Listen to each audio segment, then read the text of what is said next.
Hello and welcome everybody to another week of R&D Plays Magic. I am Paul Cheon, joined here by Melissa DeTora. Hello. And we were not here last week. We were showing you awesome Mythic Championship coverage, but we are back, and I know there's a ton of things that a lot of people want to talk about with this week. Of course, we have, we announced Modern Horizons. We have, of course, the Mythic Championships, all the stuff that happened there. We had the Magic Fest Los Angeles that happened last weekend. So a lot of cool decks there as well. So, over the course of this stream, we're going to try to get to all those questions and answer as many of those as we can. But of course, we're also playing some MTG. So we're going to be playing some Magic while we try to answer those questions. And as you can see, what do we have? Oh, I guess you can't see it yet. They can't see yet. Okay. What do we have on the screen? Hopefully now they can see. But hello everyone. So this is my personal account. I have a bunch of decks that I can play for you guys today. The first one is this black-white Angels deck that splashes green for fine finality, but it's like pretty much your average Angels deck. You have like all the Angels that you see in like the Boros versions of this deck, plus the Seraph and like some removal and stuff. This looks like a peak best of one deck, right? Yeah, like this deck looks horrible as a best of three option, but if you're just looking to beat down on creature decks, I assume this deck is okay, right? You're like you go like Angel into Lyra or something like that. I was playing Boros Angels back before Ravnica Allegiance came out, and I could never beat a control deck, but the aggro decks were just super easy. Yeah, and that's kind of what this deck's trying to do. I mean, Seraph of the Scales, just on rate, is a very strong creature. It's just it hasn't really found a good home outside of this, perhaps this Angel strategy. Also, if you curve, by the way, like Resplendent into Seraph into Lyra, I mean, how do you lose? Right? Well, they could have Wrath of God. Well, there are lots of but then you get two spirits. Oh, all right, sure. You do get two spirits. Okay, and then here's another deck. Looks like a Gruul deck. I have a Gruul deck. It's mostly red. It plays this Goblin Chain Whirler, which key creature type here is Warrior, because we have these unclaimed territories for mana fixing, and there's a lot of like just incidental warriors in this deck. We have Warrior, Warrior, Warrior, Warrior. So basically, all of our cards we're splashing for, we can cast off of this unclaimed territory. I had no idea Crawl Harpooner was a warrior. Yeah, I guess if we asked Donald, we would have found out. Donald is our resident creature type expert. He's done lots of unclaimed territory explorations, so I know he's actually kind of a fan of this. Isn't actually the Zurta Goblin also a warrior? I don't think that's a warrior actually. Oh yeah. Well, even if it was, it probably wouldn't be better than these. Oh, it's a Berserker. It's a Berserker. Berserker. Okay. Yep. But anyways, this is basically mono red deck splashing green for all the possible warriors: Spellbreaker, Harpooner, Growth Chamber Guardian, and then it's even got Gruul Gilded, so you can play Chain Whirler. We have these angry goblins. Look at all these angry. Well, this is like a happy goblin. This one's not super angry. That one looks pretty happy. I mean, it's just whirling some chains. Also, by the way, we have another deck here. Yeah, this is the fun deck. It's just gates. Yeah. It's pretty ridiculous. It doesn't play anything that costs under 3 mana except for Growth Spiral. And since every land enters the battlefield tapped, it's like you're not really doing anything till turn 4. This deck looks like on the draw. This deck seems rough because everything comes to play tapped. Yeah, this is a weird one. Yeah. But it's very fun to play. So, is there any preference for what we play first? You can. Well, let's see what chat thinks. Let's see what chat thinks. Also, by the way, on my account, I have a few other decks too. I have more of the boring stuff because I've been just trying to climb. My goal this year is to hit Mythic and Constructed every season. So I'm 2 for 2 so far. But me and Donald, at least, we're always battling to try to hit Mythic in play design. But I have all the stock decks, but I also have a Merfolk deck, but I haven't finished crafting all the cards. So if you actually want to see, if Corbin's in the chat, for example, if you want to see a Merfolk deck in action, I can craft the cards to build it. But if not, I will save my wild cards, because otherwise, I mean, it's going to cost me a lot of wild cards because the Merfolk decks don't have applications anywhere else. Do we want Paul to craft all of his wild cards? Yeah, obviously, people just like seeing somebody spew, right? The whole idea is just getting people, getting other people to spew. So they're just going to say yes. But anyways, people want to see the Angels deck, it looks like. Yeah, it looks like we're playing Angels to start. All right, so we'll play, best of one ranked. Sure, here we go. Angels, by the way, is just like one of the most popular creature types. For example, like definitely is. Even when I worked at a game store, I would have people come, like the most commonly asked for tribes you would think humans or knights or whatever. No, it was cats and angels. I would have guessed dragons and angels, or like elves. Well, I was only there for a short period of time, but it was I didn't get those. Maybe a lot of people had that, but like for the super new people, I got a lot of cats and a lot of angels. All right, so we have to hope that our opponent is playing some kind of creature deck, because I kept a hand with 2 cast downs. Look, we're not playing this deck to hope to dodge. If we play against control, we lose. So just That's pretty much our plan here. All right, so let's take a look. I'm going to take a look at the chat here. I'm going to be better because I know Melissa's really good with this, but I get so enthralled with the game here. Riot Atari, thank you very much for the subscription. Really appreciate it. White and Wizard stream Channel Fireball's broadcast of GPLA. Oh, Channel Fireball streamed it, right? I think that's just part of the whatever deal we have with them where they get to stream on their channel. At GPLA, Mashi walked by and you yelled Paul and he turned around.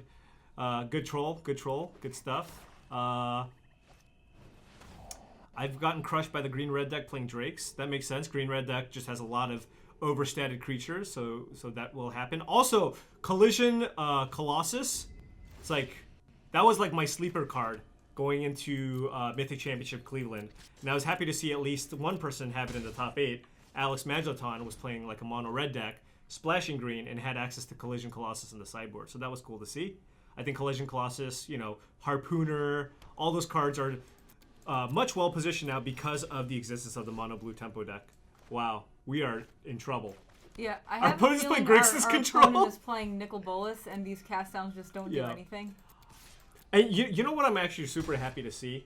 I think just from play design, the card that I'm happiest to kind of see a lot of people play is Crawl Harpooner, right? We specifically designed that card as an answer, as a cheap kind of potentially main deckable creature as an answer for flying strategies, right? If, there's a bunch of afterlife stuff going around or whatever, I mean, this is kind of going to be your answer to a lot of these flyers, and people have finally started playing it. It took a little bit of time. But now, Crawl Harpooner is at the point, because of the existence of the Drake's deck and also the Mono Blue Tempo deck, that Crawl Harpooner is perfectly fine main deckable option. Cheon is pronounced Cheon. But in Korean, so the reason why so this is probably, I am not being true to my roots, but the proper pronunciation is Chun, which doesn't make any sense, right? But that's the proper pronunciation in Korean, it's Chun. But the thing is, nobody could ever get it right. So I was just like, you know what, screw it, it's just gonna be Cheon. If you read it phonetically, it looks like Cheon, so just say Cheon. And so now my last name is now Cheon, and that is an executive decision that I've made. Sorry, family. Oh man. Yeah. That's rough. Well, look, if you want to go Korean, it is Chun. My last name is Chun. Okay. Angels look cool and cats are cute. Very true. Yeah, this is all very true. I'm still on the... My opponent is killing everything that I play. I'm on the hotly contested, I'm on the dog wagon, but I don't think that's going to happen. I'm sad. Just hounds. Grixis Bolas control my favorite deck. Yeah. We had a lot of brews that involved Grixis and Nicol Bolas. Yeah, absolutely. Because, we spent a good amount of time on Nicol Bolas, and I think we got it to a pretty fun spot. But I guess just, Grixis mid-rangey Bolas. I mean, most of the time people build Grixis in a more controlling shell. And also, people are just playing Crackling Drake, Oftentimes, instead of something like Bolas. Crackling Drake is like the thing. My head is being chopped off. Joke's on you, opponent. I only have cast downs. To your point about Collision Colossus, we positioned all of the split cards to just be like so each half of the card you wouldn't want to play in your deck. Oh, I had to do something. My bad. It's okay. But when you add the two halves together, it just becomes like a flexible card. So for Collision Colossus, it's like, well, sometimes you need to kill a Baneslayer Angels, and sometimes you just need to deal a ton of damage. Yeah, I mean, it's kind of like even a card that doesn't see play, but Consecrate Consume, right? If you want a little bit of graveyard interaction and also just a reasonable removal spell, Consecrate Consume could have been an option. I mean, what if the thing is, we can't 100% accurately predict all metagames. What if we did live in a world where Carnage Tyrant was everywhere, and there's maybe a slight graveyard strategy. Consecrate Consume I'm dying. could be a totally reasonable option. Game. I died. Dead guy. What's my Korean name? Ooh, should I reveal that one here? Well, maybe the whole I'll wait world will on know. it. Maybe the I'll whole wait on world. it. Yeah. My friends know what it is. It's only because the literal translation of it is a little bit the literal translation is a little odd, I will say. So maybe I'll reveal it later on in the stream if somebody else is still curious. Now people really want to know, obviously. What's the literal translation? Okay. Oh, are there any Korean people in the chat? Maybe they can figure it out if I tell them. All right. What's the origin of the word? Hold on. Wow, there's a lot of stuff here. Grix control, executive. I can answer the question about Nicol Bolas. Go ahead. All right. So the question is, what was the design philosophy of making Nicol Bolas a creature turned planeswalker? So the reason for that. Nice draw.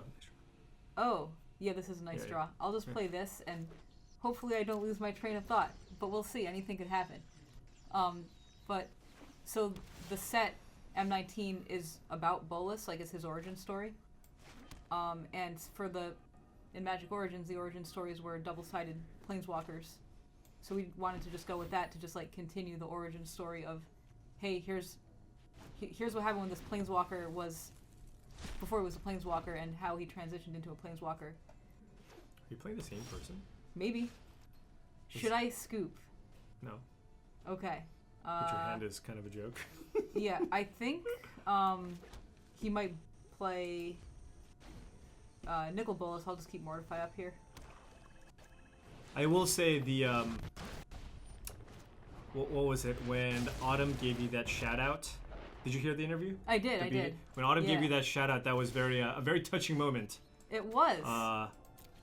It was very appreciated. Yeah. So little known fact about that whole sequence that happened at the end there, where BDM gave that. I mean, I think that's one of the best final, Mythic Championship finals interviews we've ever had, right? I guess it was the first one, but that was one of the best winning interviews that we've had. But then afterwards, I was set up to kind of go back and forth with Simon to talk about it.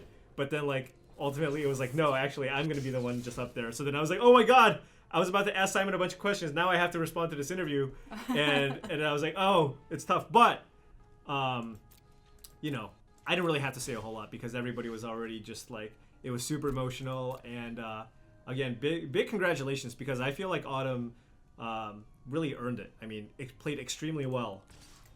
Did things that I wouldn't have even considered in the finals, for example. Yeah, the whole top 8 was amazing to watch, I think. Yeah. All right, my opponent plays Syncopate, so I can't play around it right now. Yeah, you just gotta jam. So I'm just gonna, I just have to play. Also, Ikawa, by the way, what an awesome sport. I mean, I think became a big fan of Ikawa after watching that top 8 as well. My opponent might have Cry of the Carnarium.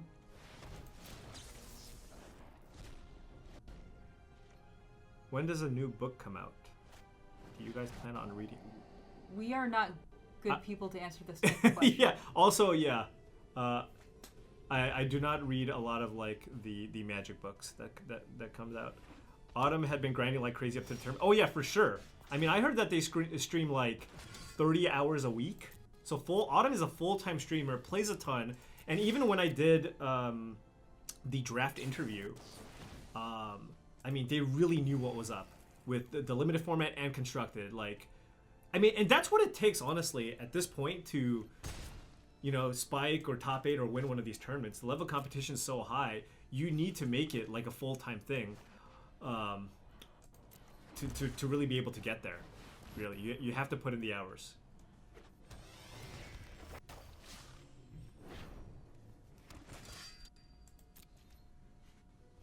But I would say there were a lot of fan favorites for that top 8, right? I'm sure, you had Reed Duke. I think somebody was like, who is the fan favorite coming into this? And I was like, oh man, this is tough, because you had Autumn, you have Reed, and you have LSV, right? And I think ultimately I was like, it's got to be Reed, just because, everybody loves probably Reed. The fan favorite, he's just such a nice guy. Right? There's just who's ever going to be offended by Reed Duke? You know what I mean? I voted in that poll. I voted for LSV. You voted for LSV is also a good choice. But And the thing he is, got the worst amount of votes. between the three of them or the whole topic? Between the three of them. Between the three. I get it, because LSV is a giant troll. So, if you're not a fan of trolling, I can see how that could rub people the wrong way. On top of that, LSV... Well, there's not much I can do about this one. Right. With LSV, it's like, he will have... All of my... Oh, The thing with Luis's fans, though, is my like... opponent could not deal with all of these History of Benalias. Oh, was it best of 3? No. Oh, I thought you got 2 rungs. Oh, you're in silver. I did get 2 rungs. Sorry. I did not mean to dagger you there. Oh, no, I was totally silver. So I only play Bruise, so my rating is never good. Question. I never play Mono Red or Mono White or... Do you get 4 when you win best of 3 then? You must, yeah. Wow, that's insane. Okay. But what I'm saying is I could see people who might not vote for Luis because, you know, sometimes they'd be like, oh yeah, he's making fun of people. But like with Reed, everybody will be like, yeah, Reed will never, couldn't even harm a fly, right? Like, LSV is just so funny on But I will say though, LSV, he has like the diehard fans, right? Like in terms of like how strongly people feel about somebody doing well, it would be like Luis, because everybody's like, yeah, I can relate to this guy. But I think I you love could his say dumb the same jokes. about Reed, though. Yeah, but then it's like, I love his dumb jokes, like all that stuff. Yeah, Reed is not a dumb joke kind of guy. No, he's just no. like a straight to the point. He's like, I just want to play good Magic. Yeah. Oh, by the way, this is the awesome thing about, or one of the ridiculous things about the top 8. So, you know how normally Luis does the top 8 of all of these Mythic Championships, right? Yes. Luis will sit in, he'll be the expert commentator for the semis and the finals. And we're like, okay, well, you know, he's been playing really well recently, so you know what? Let's make sure we have a backup, okay? Because LSV, you know, he top 8 of the last one, and we had Reed sit in, right? So we have LSV as the primary expert, and then Reed as the backup. And then they both top 8 at the event. We were like, what? It's so unlikely that they both top 8. But fortunately, you know, Simon's a master, and we can get by with the two of us for all of that. But we were just like, wait, Reed and Luis both top 8. What do we do now? My poor opponent can't attack into my Knight of Grace. I can't relate to Reed. I'm a garbage human. Yeah. Yeah, I saw that. I thought it was funny. I didn't want to repeat it, but no, you can repeat it all you want. Look, if you, if you're not a fan of nice guys, maybe then you won't root for Reed. So many Seraphs. I would draw a 4th land. I'm gonna try. I mean, he can attack with this Thorn Lieutenant now, so I'm not you sure can if double. You can double though. They don't have 6 mana. Yeah, but I'm not sure if I might rather want to cast down it. Oh, I see what you're saying. Yeah, maybe I want to cast down it. I'm not sure. I don't think Tithe Taker does a whole lot here.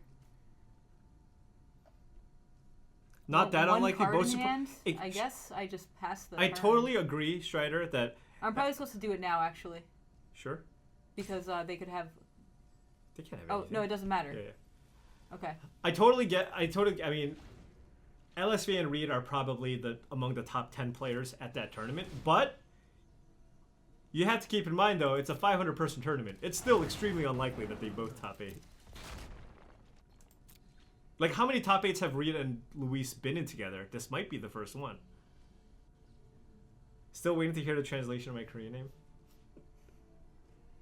All right, new plan. Now that I see this, I need to cast down this with 1 more land, and my opponent did not attack. All right, well, I'm going to mortify the Pill Collector.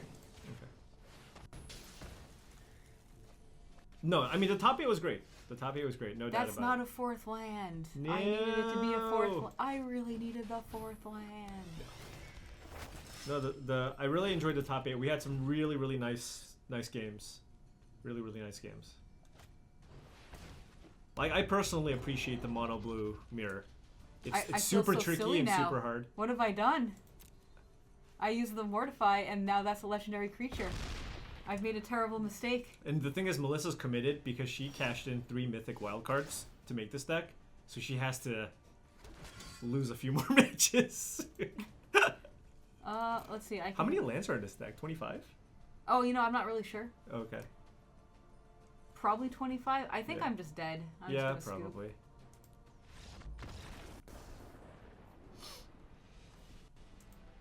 Statistic unlikely is that LSV doesn't make well, I mean, he's getting to the point where he's top 8 in like one. I mean, how many top 8s does he have in the last 3 years? If you discount the year he did coverage, I think he's top 8'd like twice maybe. But like twice in 2 years is no, really no, impressive. no. He top 8'd 3 in a row before he did coverage. Oh my god! Wow. I think That's he's top really 8'd good. 5 in 10 events. I have to mulligan. 5 this in hand. 10 or 11 events. All right, this hand's okay. It's ridiculous. The best part about so Marshall and I were in the booth, covering the final rounds of day 2, and we have this Facebook group where we just have this chat where we're just like talking back and forth, and basically we're just going back and forth. Luis is updating us on like how he's winning or losing or whatever, and in the last round he's X3 and he's just like, my tiebreakers suck, I have to play, of course I'm gonna lose this, I don't deserve any of this, I'm so unlucky, blah blah blah. And we were like, what, you haven't even played a match yet, what the heck, what are you doing? He's like, yeah, no, I don't deserve it, I'm probably just gonna get mana screwed, blah blah blah. We're like, alright dude. 2 minutes later he goes, I drew into top 8. And I was like, what the Hooray, my opponent did it. My opponent gave me the opportunity to cast down his guy. Yes. They still got a card, but I don't know if BDM announced. What? an update is available. Whatever.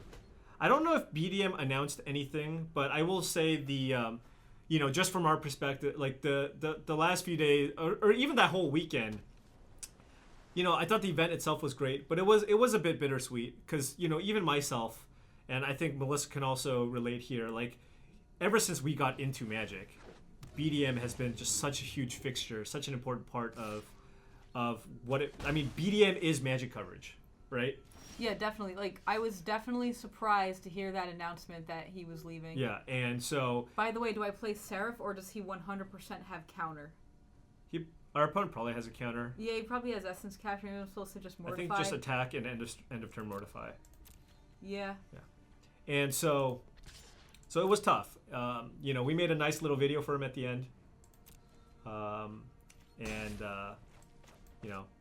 Best of luck, BDM, because he did share with me, and it sounds like a pretty exciting opportunity. So hope that goes super well for him, and but definitely he will be missed. Because I was trying to think too, just like in terms of, what do I want to Mortify? Probably the Siren Storm Tamer. Yeah, just like who in coverage is not replaceable, and I think it's probably BDM. Because there's plenty of good experts out there, Yeah, he just knows everything. But He's been around the BDM whole time. understands, like he has a rapport with every player on the circuit. Yeah. He knows just like the entire history of Magic. So somebody who understands the entire history of Magic and also has a good working relationship with all of the pros, like you're just not going to find somebody like that. So yeah, it's gonna be rough. I'm telling Marshall you think he's replaceable. Okay, Marshall's also great. Marshall's also great. Marshall's, I have to play something here, right? I really, really enjoy working with Marshall, and I'm actually a little bit sad that I don't get to work with him more. I have to share him with Simon. Oh, Marshall? Yeah. Yeah, I've had a lot of fun doing commentary with him. Well, now everybody's like, I'm telling Rich you think he's replaceable. I'm going to tell Maria you think she's replaceable. I'm just going to get all of these. My thing resolved. How did this the happen? scales! Why do I have my hands like that? Scales? I don't know. Whatever. Well, now I have to. Oh, Rich is also Now great. I have to attack. You know what? Maybe I just think I'm replaceable and everybody else isn't. Rich is great. Rich is... I mean, I hope... Like, I'm going to just say this here because not a lot of people know what happens behind the scenes. Like, Rich is so important for Magic coverage to be run. He understands everything. He's like a second producer on these events. Like, I'm just like, hey, if I don't know where to go or who to interview or when my deck tech is or whatever, like, if it's not Greg Collins, it's Rich that I go to. Like the amount of work and preparation that he spends on these events, it's very impressive. All right. Well, my opponent could have pretty much everything. Yep, that is what it's like playing against Mono Blue, but yeah. I think you just play Shalai. So he didn't have a counter last turn. I was expecting Essence Capture or Wizard's Retort. He had nothing. I'm worried about it here because he makes something bigger and he can trade, but since he didn't have it last turn, I mean, you just have to he play probably things. doesn't have it this turn. Maybe like eventually they just run out of counter. I don't know. They might just like our opponent could easily have Spell Pierce, Dive Down, right? Like any of those things. Another Trickster. I'm telling you, no, Marshall is not replaceable. No one can replace Rich's punts. You know, honestly, that's the one thing I won't miss if Rich also randomly decides to leave. It was a Merfolk Trickster. I will not be missing Rich Hagon's punts. And you always, by the way, you always know when he's setting up for one of his dumb punts because he'll talk to me. He'll pull me aside. He talks to you for like 5 minutes. And he sounds serious, but when you went to the GP, right? Like, there's no way he's serious. Right. But he has this like super serious tone. Yeah, he'll pull you aside and be like, Paul, I have to tell you something, and then he'll just talk about something that you wouldn't normally have a conversation with him about, just something random, and then you're like, wow, this is getting kind of long. And then right at the end, a ridiculous punchline and some kind of pun, and I'm like, really? I waited all of this for this was the big Time finish. To get in there with this guy. Hi Melissa, I've been waiting for this show so I can ask you, where is the philosophy of aggro or whatever was the continuation of that series of articles? Yep. I just reread Combo and Control and couldn't find any more. Love them, by the way. Thanks. I didn't ever finish those articles, unfortunately. I kind of stopped writing the play design article. Mm-hmm. All right, I'm going to just play this now because he's tapped out and I want to get behind a counter. That's very smart. Yeah. Yeah, so this is kind of our weekly content. So if you have lots of questions with regards to design philosophy, if you have comments about cards or anything like that, or like, hey, how did you guys end up creating this card or whatever, that's what we're here for. We can help answer a lot of those questions. Yeah, so like about those articles, that was the one that I did want to finish, but it just never happened. Yeah. But now that you mention it, maybe I'll finish it someday. What are the best decks against mono blue? I think the aggressive decks are good against mono blue because they can go under the mono blue deck. I think Gruul and mono white are really good. Probably mono red is good too, I would think. Yeah, so Gruul is good, specifically because the creatures are huge and also you have access to Collision Colossus and Harpooner. Yeah, those are the two cards I was going to mention. Yeah, like you have access to both of those cards are just excellent against mono blue. And mono white is very good because you can just play. The thing is, if you're trying to play them one for one, like the blue deck is very well set up for that. But if you go creature, Loxodon, like they just can't do anything. Even if they have like the creature Curious Obsession draw, you're still going to lose a lot of those games. What's funny is actually I remember I talked to Autumn and they thought that the maybe it was mono red wasn't that bad for them. So that I thought was a little bit interesting. I mean, Reed did beat Alex Magiton. I think it's not as big of a favorite for red as you would expect. I think if anything, it's like close to 50-50. Yeah, in theory, I would say that mono red is favored there, but maybe I'm wrong. Whereas the white decks have lots of great 1-mana 2-power creatures. The red decks, the 1-drops are kind of whatever.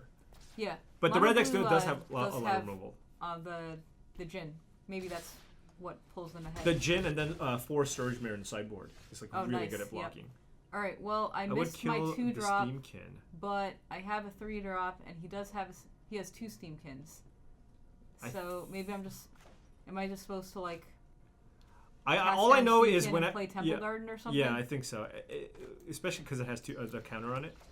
Yeah. Yeah, they could go crazy with light up the stages and adding mana and stuff. But I think the white aggressive deck, honestly, coming from me, like, because I'm a big time control player. I really played a lot of control decks in the past. For me, I believe that the white aggressive decks is one of the strongest strategies. That's the deck I've had the most success with when kind of climbing arena. Like I was able to hit Mythic last season just by playing Azorius aggro or white weenie with blue cards in the sideboard. And then this season, it put me down to plat 4, and I have not lost a match, and I'm in Diamond now. Like I'm 12-0 or something with the Azorius aggro deck. It's just like, it's just so consistent, and having access to the counter magic and the sideboard really helps shore up the biggest weakness, which is sweepers. I play a lot of Bruise on here, and I can never beat white aggro. Yeah. They just get the draws where, like, look, there are multiple draws the white decks can get that feel unbeatable, right? the double History of Benalia draws, you're like, well, I can't beat that. Or bunch of 1-drops into I am the Loxodon, deadest can't here. beat that either.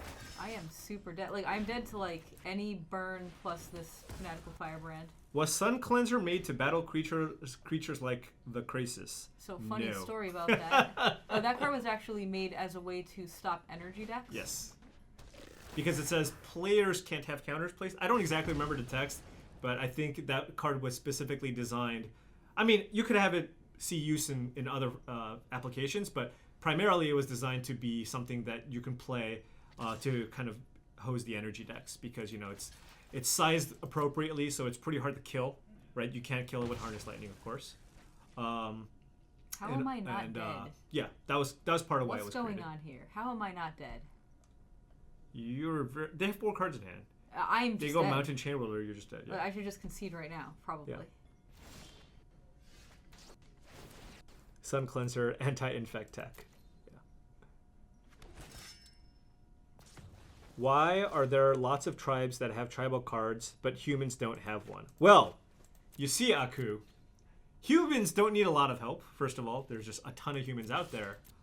So, you know, I mean, first of all, like, given that, like, there's a lot of other cool archetypes to support, I don't know, humans usually isn't on top of the list of the tribes that we look into support. We had Merfolk Vampire. What are the other tribes that we have?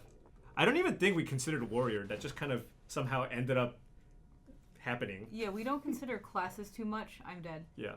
But about humans, I feel like there are just so many humans. So if you just, like, look at an average set, the set is probably about half humans, half not humans.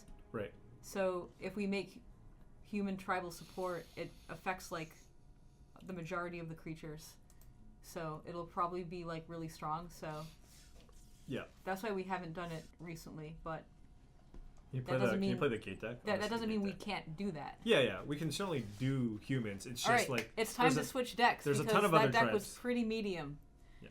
But yeah, we can do the gate deck. We need some new spicy Goblin Lore. I mean, we made some pretty cool Goblin cards. Like, we have Siege Gang Commander, Skirk Prospector, and Goblin War Chief. And the one that when it comes into play, damage equal to number of goblins. of Volley target creature. Veteran.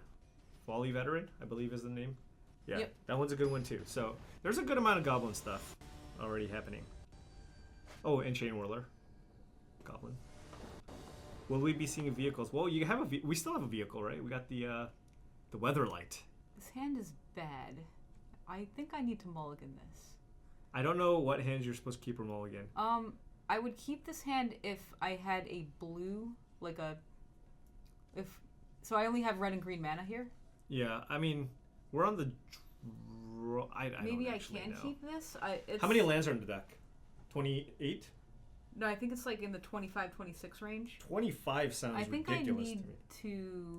to. 2 lands on the draw. mulligan. We're on the draw. Guild Summit. I don't actually know. I think I need to mulligan this. This Okay. hand is. It needs a lot for it to go well. Okay. Sounds Okay, better. this is a lot better. I don't know if I'm supposed to keep I don't this. think you would need I that. think I just need card Yeah. draw spells and Yeah. land.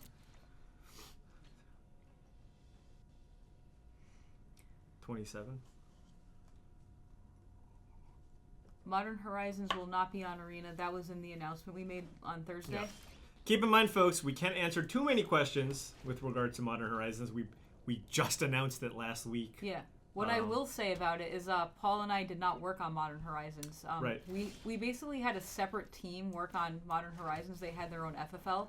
Right. And we weren't part of that. Like, we were focusing on Standard. The team that was working on that was Adam Prozac, Michael Majors, Dan Musser, and Tom Ross primarily. The boss. Yeah, so, you know, I think we may have helped out with some limited stuff. Yeah, we did limited stuff, but we didn't do any constructed stuff. So, like, the question about Cabal Therapists, it would be better to ask someone like Michael Majors I mean, that. FPS 916, I mean, first of all, testing for something like a modern format is a huge task, right? Like, so it would just be a lot of resources, and our number one priority I didn't expect that. I thought he was playing Sultai. But our number one priority sure. being on play design is to make sure we get standard and limited right for our main sets. And I think from what I've seen so far, people are very happy with where we are at currently with standard and also R&A limited. So, you know, I think we should feel good about the work that we put into. Yeah. Because it's like... Definitely. Yeah, you know, it's like... It's basically my metric for success is people aren't complaining to us about stuff.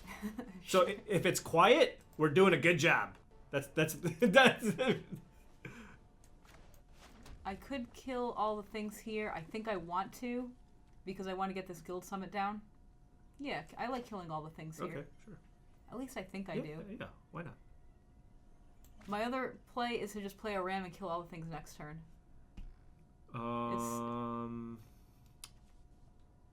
Either or. Alright, I'm gonna go with the ram. Alright. I mean, it is a 6/6.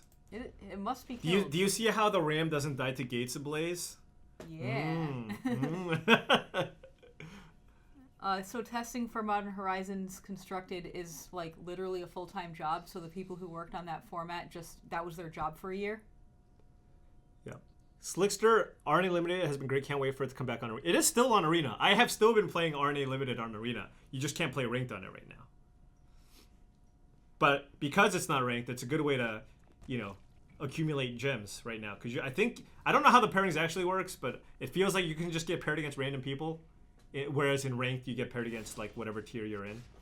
All right, my opponent obviously has a counter spell, so I'm pretty sure I'm just gonna pass here and not even attack. Or you can just run something into like a ram or something. Yeah, I guess my options are I can play this and draw one card. Yeah, it seems like it's better to wait to draw one more though. Yeah, that's kind of how I feel. Like, but the thing is, I don't like passing because then they can go cast down.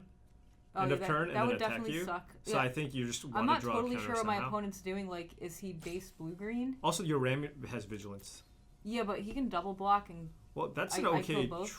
trade. It's fine, but when I have both Gates Ablaze and Clarion and very few threats, I think it's better to just run the ram out then. Yeah, we'll see. Like, I'm guessing this is just... I am very surprised that resolved. Okay. I'm still going to pass, though. Okay. I don't know what's going on anymore. Never noticed ram can't die to blaze. Well, we wanted to make sure that your gate deck...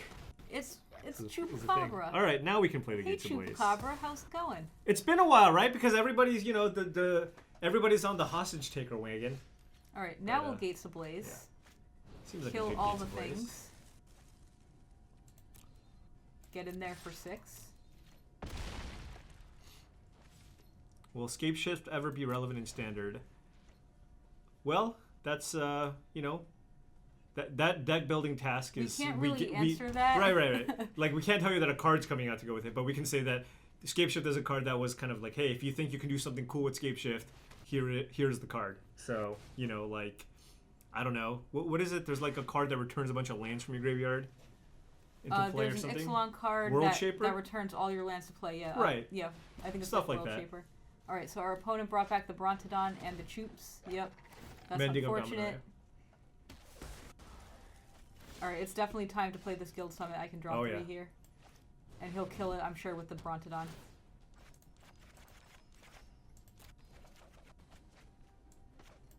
Oh, this must feel great. Oh, it always feels great. We don't have white mana? Who needs white mana? Yeah, you're probably right. I'm sure our opponent will Brontodon our Guild Summit. How much impact did our current cards in Standard affect the way you design future cards? It absolutely impacts how we design future cards. We always have to keep in mind what the strong cards we have currently are, so that, you know, we can't be like, oh, this card exists. For example, if something exists and then, like, there's this, like, awesome synergy between the two that is just completely not reasonable for Standard, then we just, you know, can't actually make that card until at least the rotation happens, you know, even if we think it's a cool design. I'm trying to think of, like, for example, if we had, you know, if we had like a Pestermite in a set, and then we're like, hey, there's a Splinter Twin card, it's kind of cool. It's like, well, don't really want Pestermite and Splinter Twin to be in Standard, so let's wait till Pestermite rotates to make a Splinter Twin. I'm not saying we're ever going to make a Splinter Twin, I'm just saying that's like an example of an interaction between two cards, and us just being mindful of what exists currently in Standard to, you know, make sure that we don't create cards that might be a little too oppressive in Standard. Time for more Guild Summits. Another example of what you're talking about is Torrential Gearhulk. Like, by making that card, we kind of signed ourselves up for not making very powerful instants. Like, we could, for 2 years. With Torrential Gearhulk, it's like hard to make like a 7 mana instant that's awesome or something, or an 8 mana instant that's awesome. Oh, that's actually very good against Guild Summit. It is. Yeah.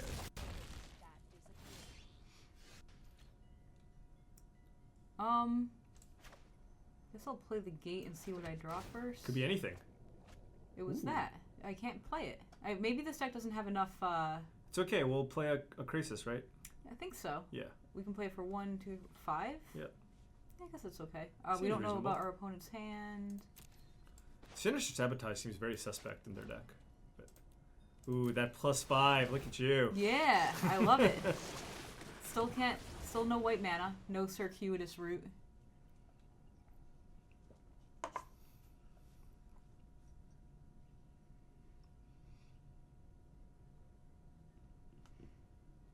Alright, what's going on here?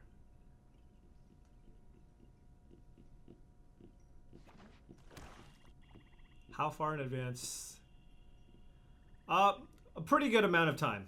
We are, we can definitely use some of the real world data to help affect some of the decisions we make, but we do work pretty well in advance. So I played 3 lands this game. If, for example, it is hard for us to just make a change if a set just comes out and then something unreasonable exists, like in the next set or whatever. It's just like very hard to make that change. We can draw 3 next turn, can we? Oh, Growth Spiral, right. We have Growth Spiral. We need to find like any White gate Source or Circuitous Route. White Source. Oh, Circuitous Route for the Plaza, right. Well, yeah, we can get the white land to turn on the Plaza, yeah. Do you ever try and sneak cards and see if anyone finds your powerful combo? I would say that the person within R&D who loves these like ridiculous combos that are not especially powerful, but are combos, is Yanni. He loves how do you pronounce his last name? Skolnick. Oh, just Skull. I thought it was something fancy, but it's we not have somebody. very fancy. Yeah, Yanni Skolnick. He's a big fan of obscure combos that aren't especially powerful, and like it's like, hey, there's this interaction. Like Yanni is the guy who finds the double bellowing Aegisaur walking ballista combo or something.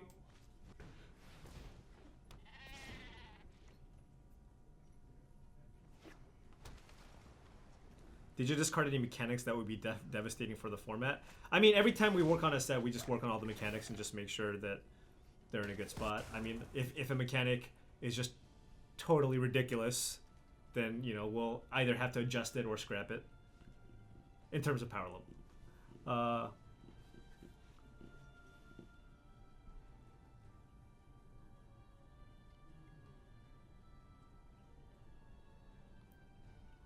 I am slightly new to MTG. Could you briefly explain the idea behind core sets that change every year? On those, you reprint old cards, but also introduce new ones. Is this right? This is mostly right. Yeah. Years ago, core sets were only reprints. Then maybe it was M10. I think it was M10, which was 9 years ago, which just sounds crazy. Mm-hmm. But yeah, when like M10 kind of shifted the philosophy of core sets, where it introduced reprints and brought new things in. And core sets is where you find like a lot of your staples, and it kind of like sets like the next year of all the staples you're going to get. So like we always make sure we have certain cards in standard, like things like Duress Negate and stuff. If those currently don't exist in standard, they'll probably appear in the next core set just to make sure we get them in standard. The cards are just like less themed, more generic. Yeah, it was all loose themes. Like we had the Nicol Bolas theme in M19. Right. It's also just easy for us to, as Melissa alluded to, just make the cards that are sometimes hard to just like fit into a random set, because it doesn't fit the themes or whatever. But like you said, Negate, Duress, the Shock, those are all cards you can just put into a core set. Paul question, your personal opinion with Modern Horizons upcoming, something like High Tide or Brain Freeze too powerful for the modern format? I don't know. I haven't really thought about that. Ooh, that's a good one. That Rex Sage. I would say that Is there a way to untap all your lands? Is there is it early harvest in Modern? I don't actually know. I don't. Early harvest is probably in 8th edition. I think it might have been in 7th. Oh no, but you can't even do that with High Tide. I'm trying to think like there's no turnabouts. Turnabout's not in Modern. I don't know how you'd be able to do stuff with High Tide.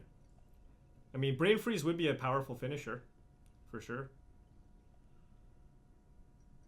Hey guys, I have a couple questions for you. When you play FFL, are any sets in current standard in FFL standard?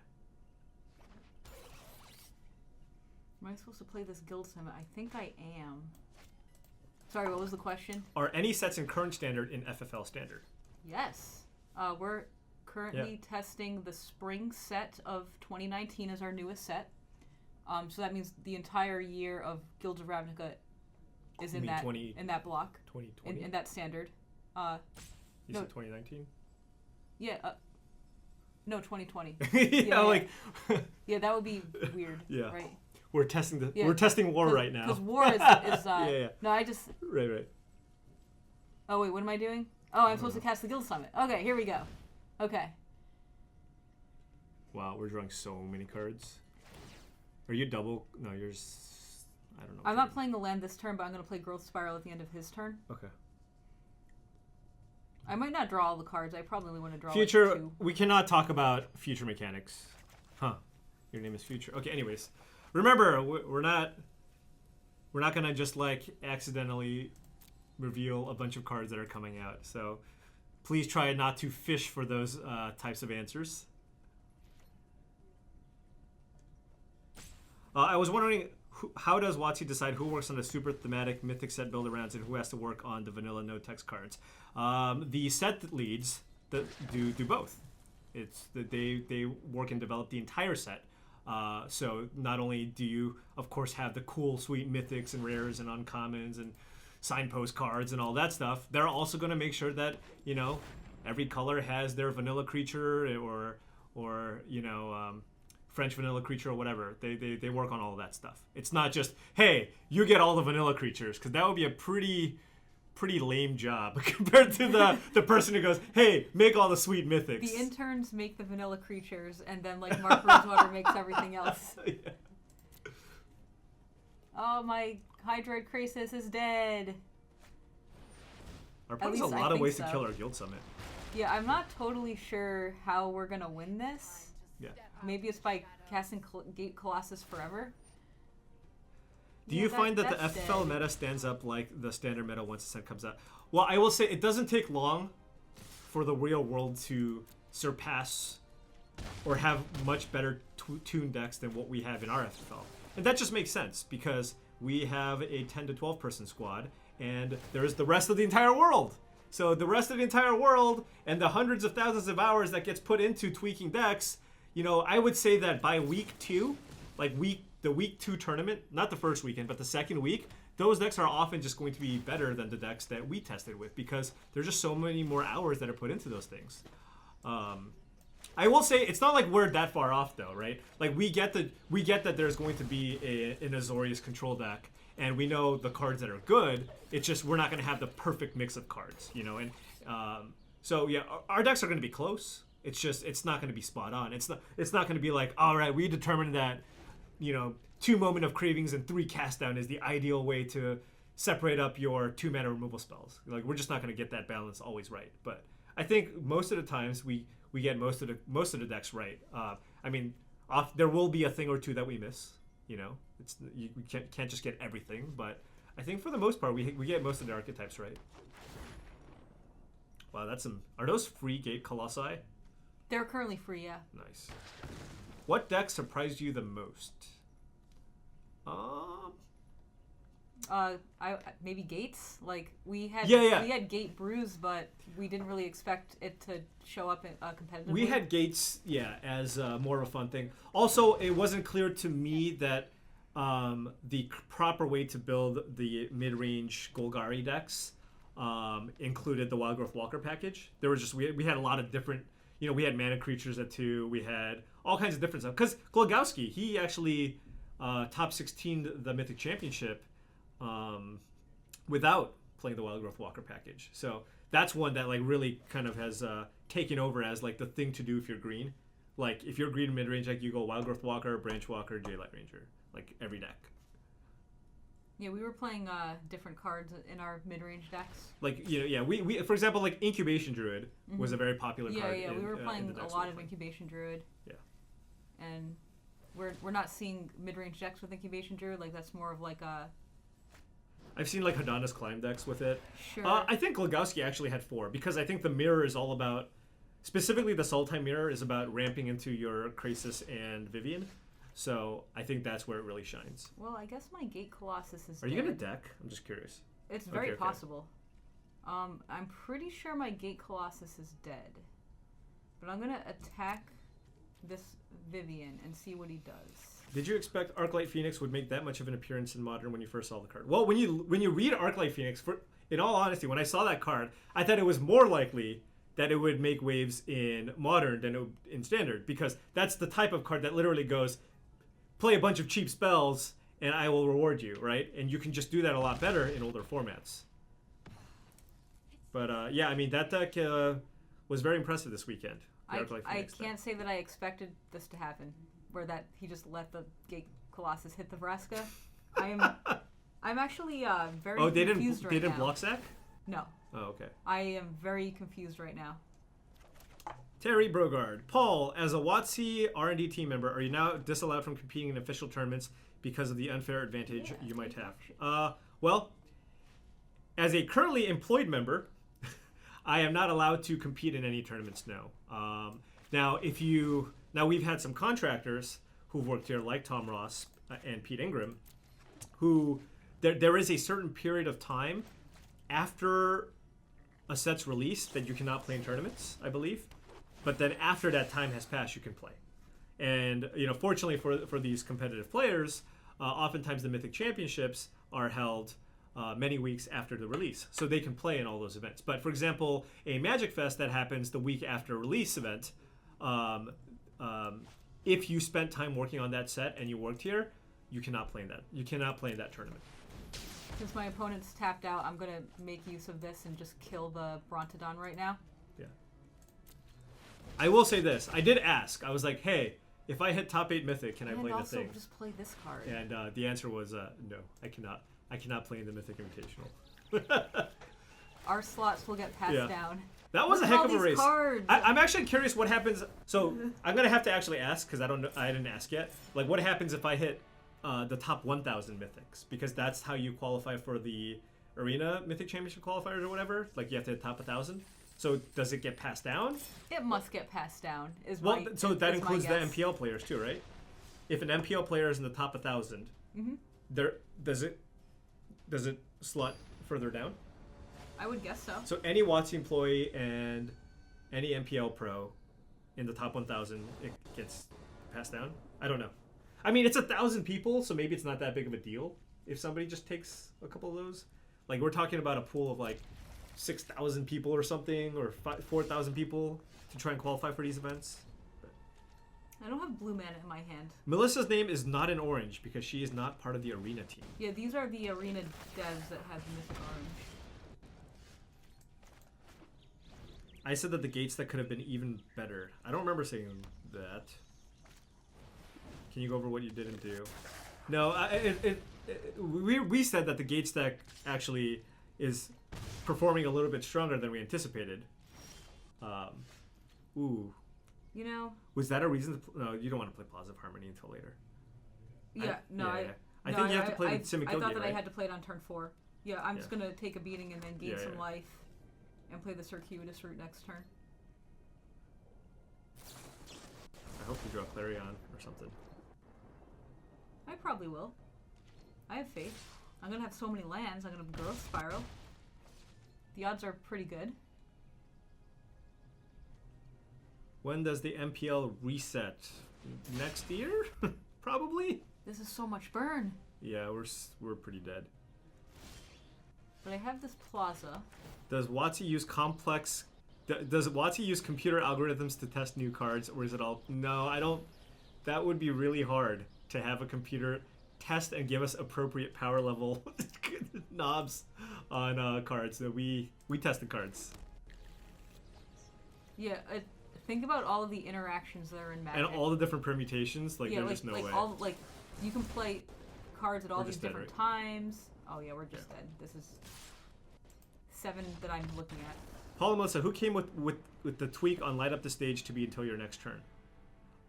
I don't know. It was somebody on the team, and it just made a lot of sense. Yeah, I think the reason why is because Spectacle. Like, hold on, let's look at the card, because I think if I look at it, I can probably explain this better.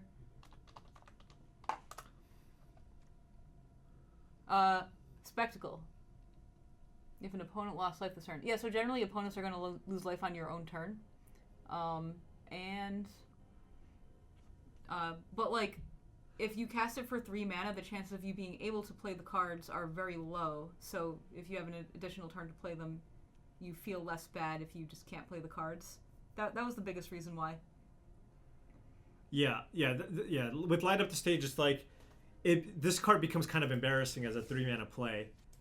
So we just wanted people to actually have an extra window to be able to cast the spells. So if it didn't have that clause on it, you would just never be able to play it at 3 mana unless you had like 7 lands in play. Yeah, Terry, we do not have. I mean, that requires lots of resources to have somebody program the arena bots to play each other millions of times, and gives us. I can't even imagine. It's actually just not possible, because the arena team doesn't start programming the cards until after the sets are locked down, and if they had to program all the new cards and the old cards to get them ready for, it would just not be efficient for them to program a bunch of cards that may not actually be created, because it takes a lot of time. And cards are changing daily, so it just is not even close to efficient. Oh well, now that I have this, what I really love is everybody.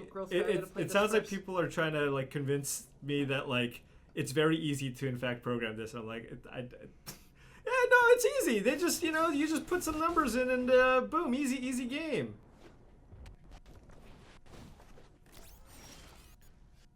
Oh, this is pretty nice. Yeah, this hand is pretty decent. Yeah.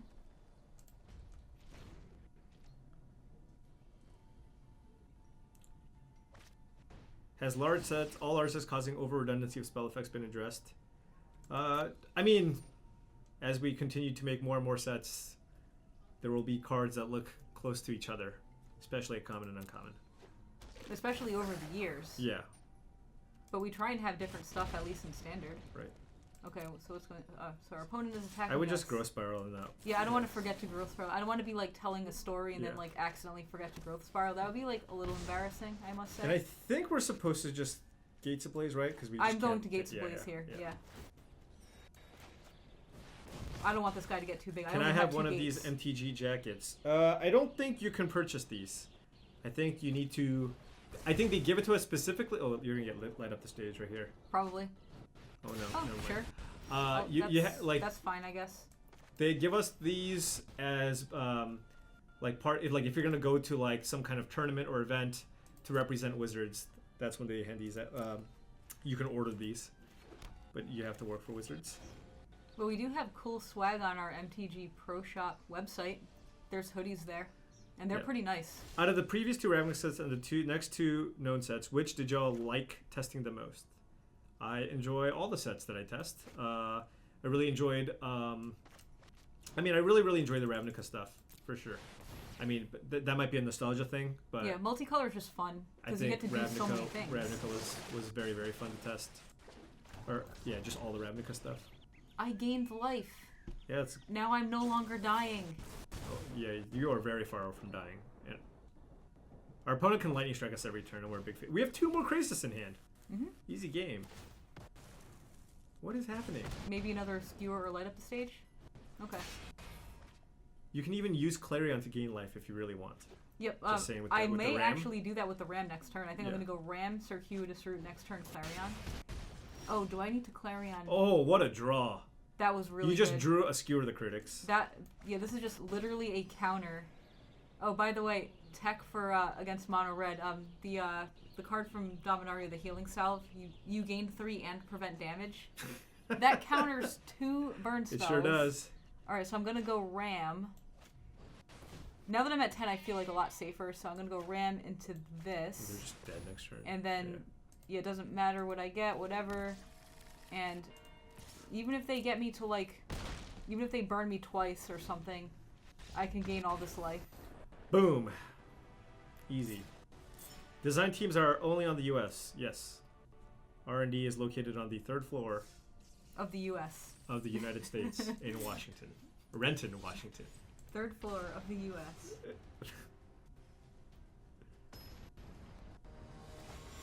Right. Oh. How close did the playtesting team come regarding top tier Oh, Bible look, decks look and at standard? Jimmy here. Best gameplay duo ever. Oh, thanks. Well, anyway, to answer Natural Orderer's question. Jimmy Wong. Oh, it's Jimmy. Hey, Jimmy. She just thought it was a random person getting compliments. I didn't look at the name. She's like, oh, whatever, just another fan. And this like, oh, hey, Jimmy. It's Jimmy. Anyway, trying to not be rude and answer this question that was asked of, what was this guy's name? Natural Orderer. I think we came pretty close. With what? What was the question? How close we come in our prediction of standard to like what Oh, actually yeah, happened. for sure. I would fire it off so it doesn't get countered. Yeah. Wow, like, our hand is so bad. Boom! Did it. Our hand got a lot better. We have lots of live draws now. Lots of live draws. I have a feeling this is going to get countered, but Probably. I'll just run it out there anyway. There's no way that our triple Watery Grave opponent that played Watery Grave untapped has a counterspell. Oh, wait, they did. It's okay, we're just... You know how you beat blue-black? You just Gate Colossus them out. Okay. Alright, I think I'm going to concede. Fine. Should I keep playing? You can do whatever you like, Melissa. I feel like conceding here Your is hand good. is 5 my removal hand spells. is literally 4 Wrath of Gods, and we're playing against control.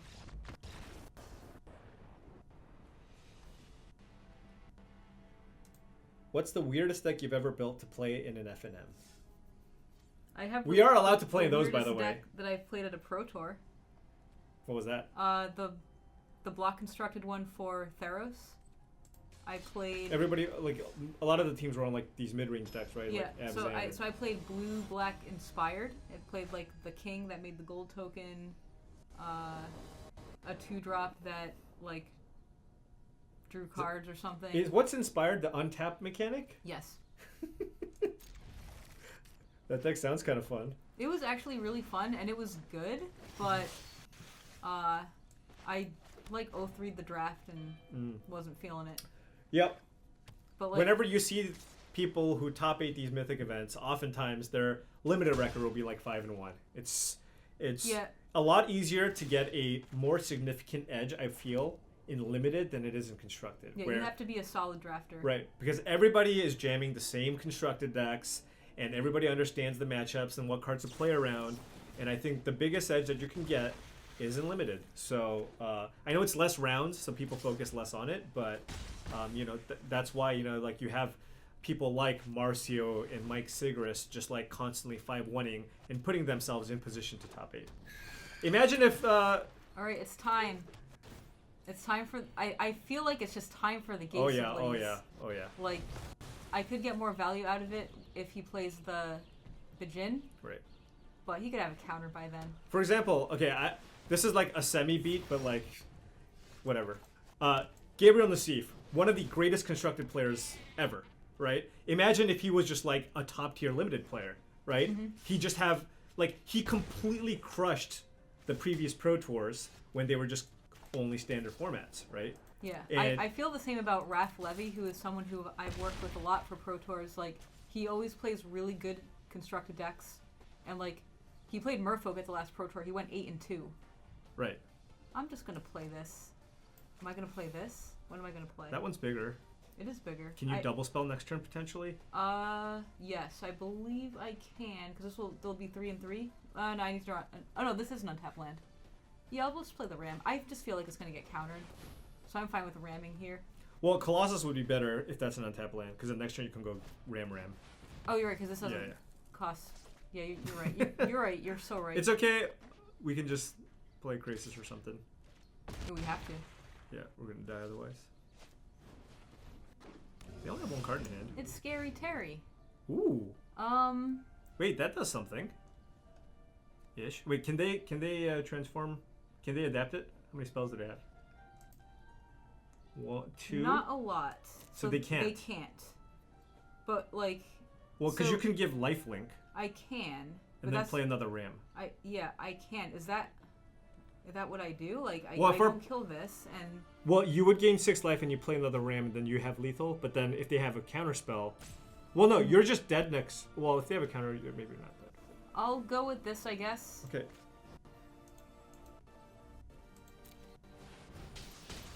Oh, they have nothing. You see that? There's no. They have nothing. I'll just attack first. Yeah. But hopefully like they have clicked on actual lifelink. nothing. Did I do it? I did it. Okay. I guess they could have essence capture. They could have essence capture. Nope. Oh, they just have nothing. All right, look at that. They probably have dive down. Well, no, they don't, because if they did, they would have a window to react. Yeah. Right. Yeah, you're right. Yeah, They just did their thing. They probably have the Merfolk tapper. That's the only logical explanation I have. Yeah, but they would have played that end of turn too. Oh, I should have played Circuitous Route. Oh, I just killed them. It's Yeah. you know, I mean, if you want to go over lethal, that's fine. Well, I was thinking about the Merfolk Trickster. Oh, okay. Here's one. With the gates, there was definitely talk. We were definitely considering Plaza of Harmony as a gate.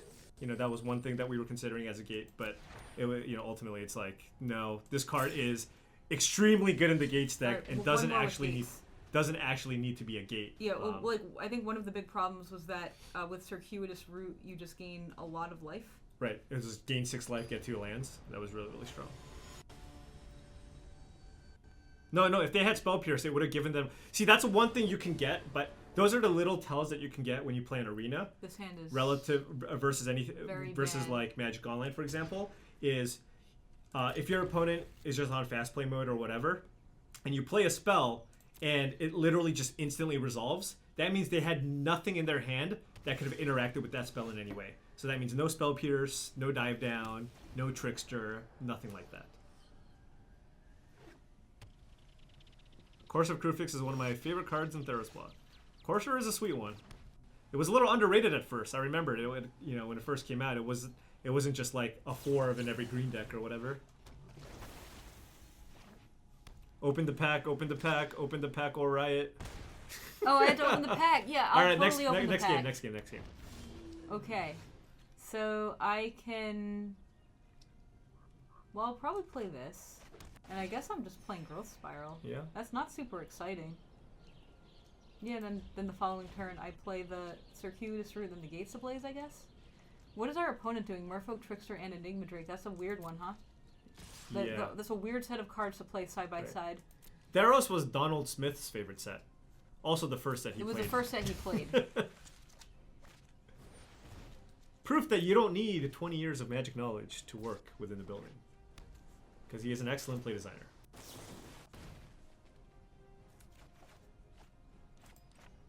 Look at that forest. Boom. Oh, I wish I drew that off of the thing. Yeah. Does he have a counter? Well, I don't know. We'll find we're out. We're gonna run it out there. Okay, I need white mana. And probably a Simic. Okay. I don't think it matters So again, too much. People saying Melissa's name is not in Mythic Orange. Neither is mine. Neither is anybody else. Who's your account names are in orange colors only if you work on the arena team. Oh wow, this is gonna be a nice. This is gonna be Gates Ablaze. The Gates Ablaze, Woo! I must say. And I get to play a ram too. Wow, look at that. Goodbye, all the creatures.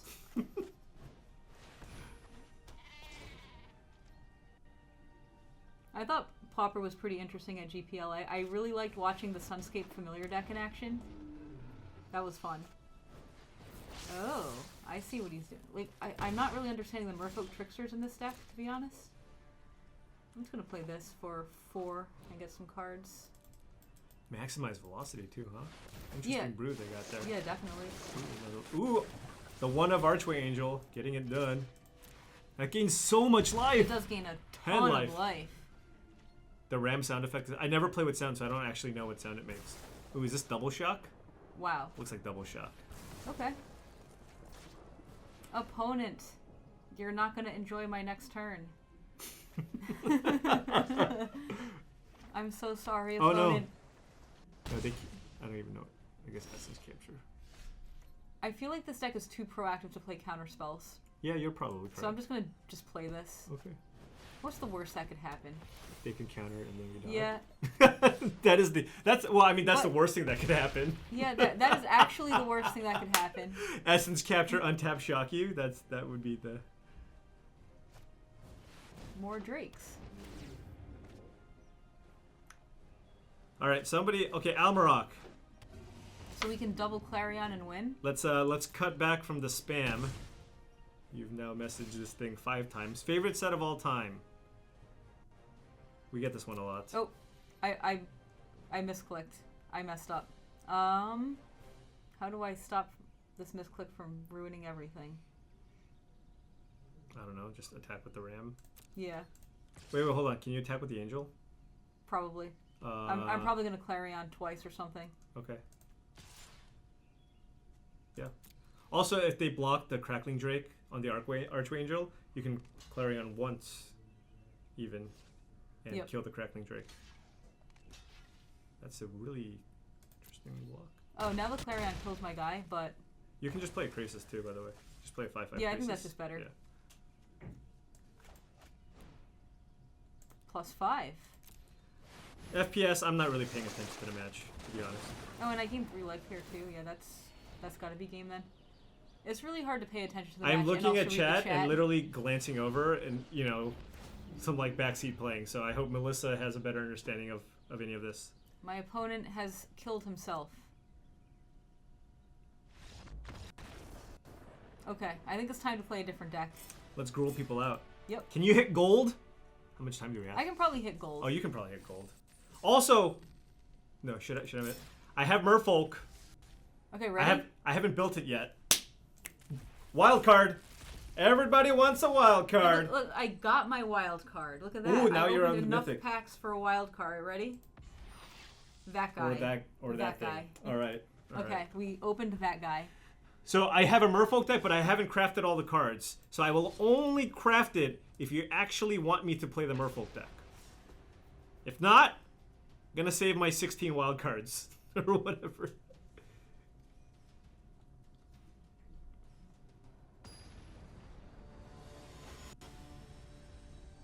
Merfolk is boring. All right, Merfolk boring. Oh, I was in the middle of telling a story about Raph Levy, about the Merfolk. Yeah. So he is like, he could do better at limited. That's how I'll say it, okay? Yeah. But he doesn't, and he plays like he's very good at picking the right constructed deck for the tournament. And he did really well with Merfolk. He went 8-2, but his draft record was like pretty lackluster, so he didn't top 8. I don't even know how he did, to be honest. Right. But like, if you were to just ask me after a Pro Tour, what do you think Raph Levy's limited record is? My guess would just be 2-4. Like on average, that's how he finishes. Good beats. It's okay. Good beats. He'll understand. I'm gonna just play a growth chamber here. Oh, that's great. Hall of Famer. See, I would have at least given him a 3-3. Yeah, but the problem is he always goes 2-4. I'm glad you're friends with Raph, so this is easier to say. Yeah.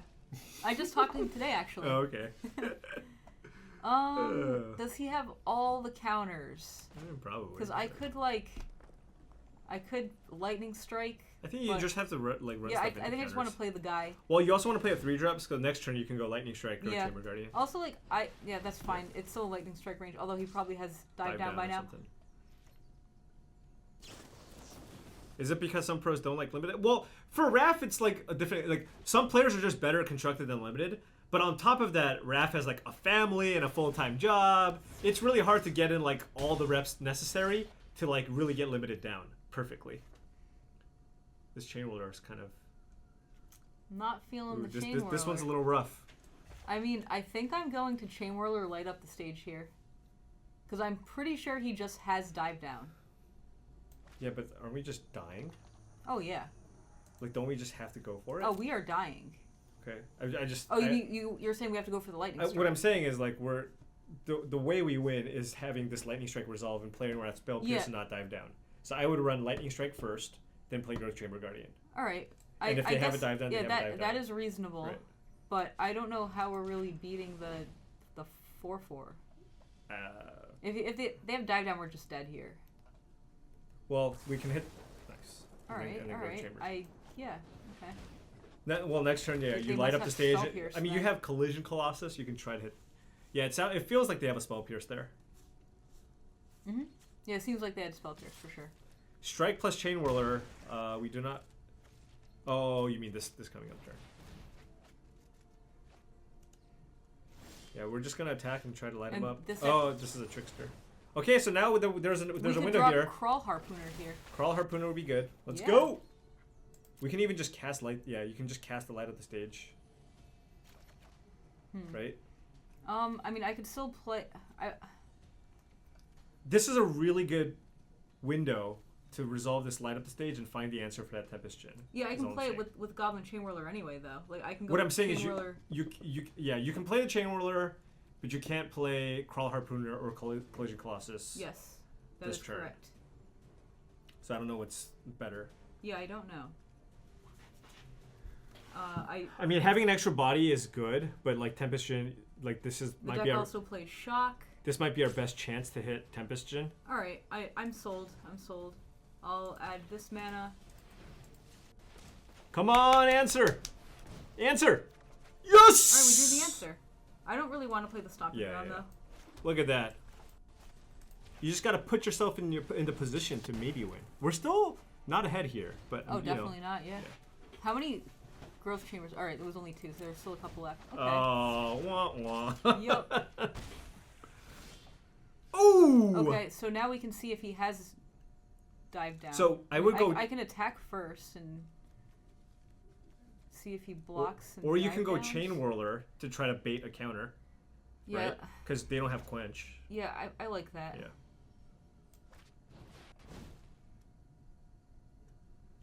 And if he has Essence Capture, I will still have enough damage. Okay, cool. Yes! God, we're so good at this game. We're so good.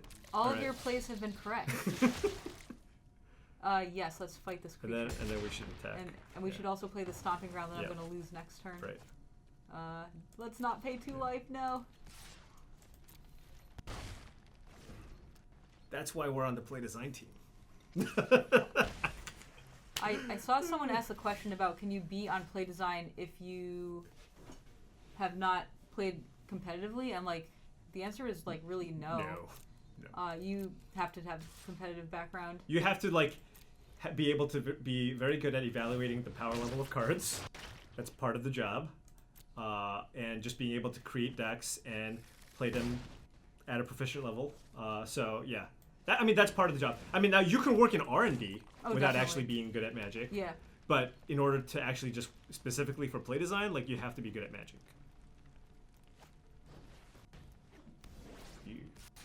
This is I really want to block this. Okay. I mean, I could go to 3.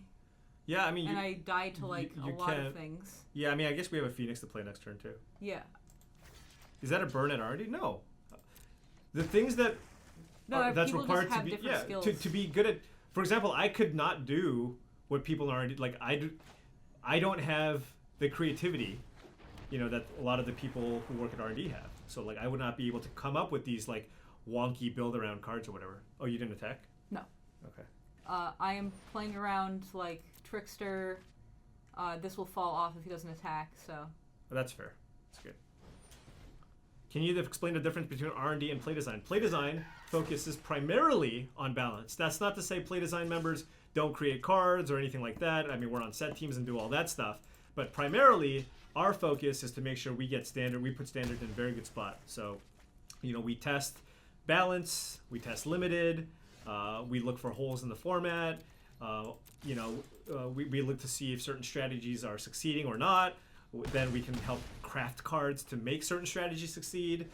Stuff like that. That's what we focus on. R&D focuses on like the entire set. Does like flavor and just coming up with those like approach the second sons and all those other cool designs. That's what R&D focuses on, and we focus primarily on the balance aspect.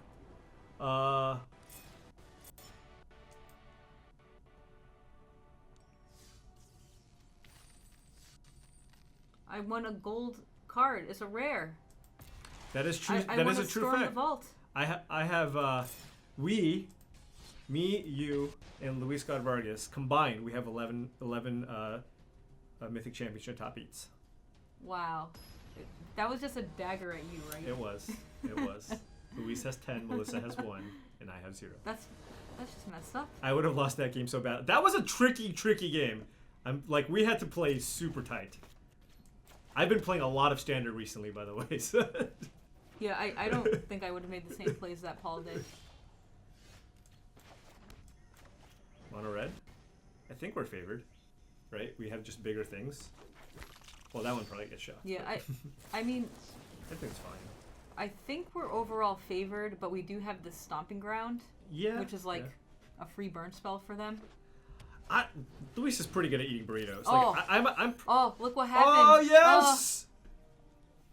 I'm probably better at eating burritos than Melissa, Probably. but I think for between Luis and I, that would be close. Why did you print Wilderness Reclamation? It's a fun card in a variety of formats. Let's go. You want to go Phoenix or you want to go? Oh, I was gonna like just not take 2 damage Oh, sure. and just play a 4/4. I played a decent amount of Gruul, and I found that Mono Red has a really hard time dealing with a 4/4. Yeah, that's fair. They Yeah, because they have Lava and Coin they on the could also sideboard. go like Lightning Strike and Chain Whirler. or whatever. Yeah. Easy game. But like 4 toughness is just really tough. for Road them. to gold. Silver 1. This is what happens when we play monocolor decks. Start winning a lot more. Mukbang stream. No, can't. So one thing that makes Standard healthy is when there's like a variety of archetypes in the format, you know? So like for a long time we didn't have combo. And then when Kaladesh Block came out, we had a ton of combo, but like it was so skewed towards combo that it was just like and the power level was just too high that it was just combo in an unhealthy way. So I would play this land first. yes.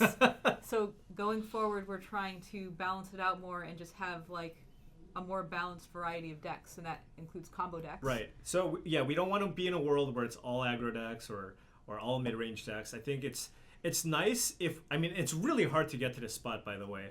But to be in a world where there's a little bit of something for anybody, right? If you want to play a tempo deck, you have the mono blue deck. If you want to play an aggro deck, there's mono white, mono red. We have plenty of mid-range decks. If you want to play a combo deck, there's the Wilderness Reclamation deck. So we kind of want to be in a world where we can provide something for everybody. And the Nexus Reclamation deck is a healthy deck to have in the environment. It's fun. I think the issue comes from like the logistics of playing the card Nexus of Fate. Yeah. Especially like when you're looking at it on camera, you have to do a lot of shuffling. You have to do a lot of like tapping and math and floating mana and stuff, and like while like there are some people who really enjoy that and like it's fun, it just like it's just kind of hard to resolve sometimes. So the first time you play against a card like that, by the way, I'm going to play, I think, Harpooner here. Wait. Pre-combat?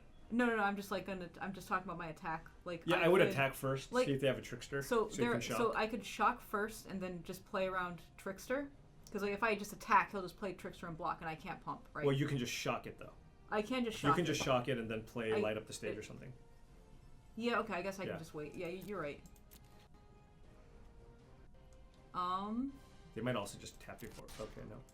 Anyway, the last thing I want to say about Nexus is like the power level of the card is good for the environment. Alright, I'm going to shock it and not Collision Colossus, I'm pretty sure.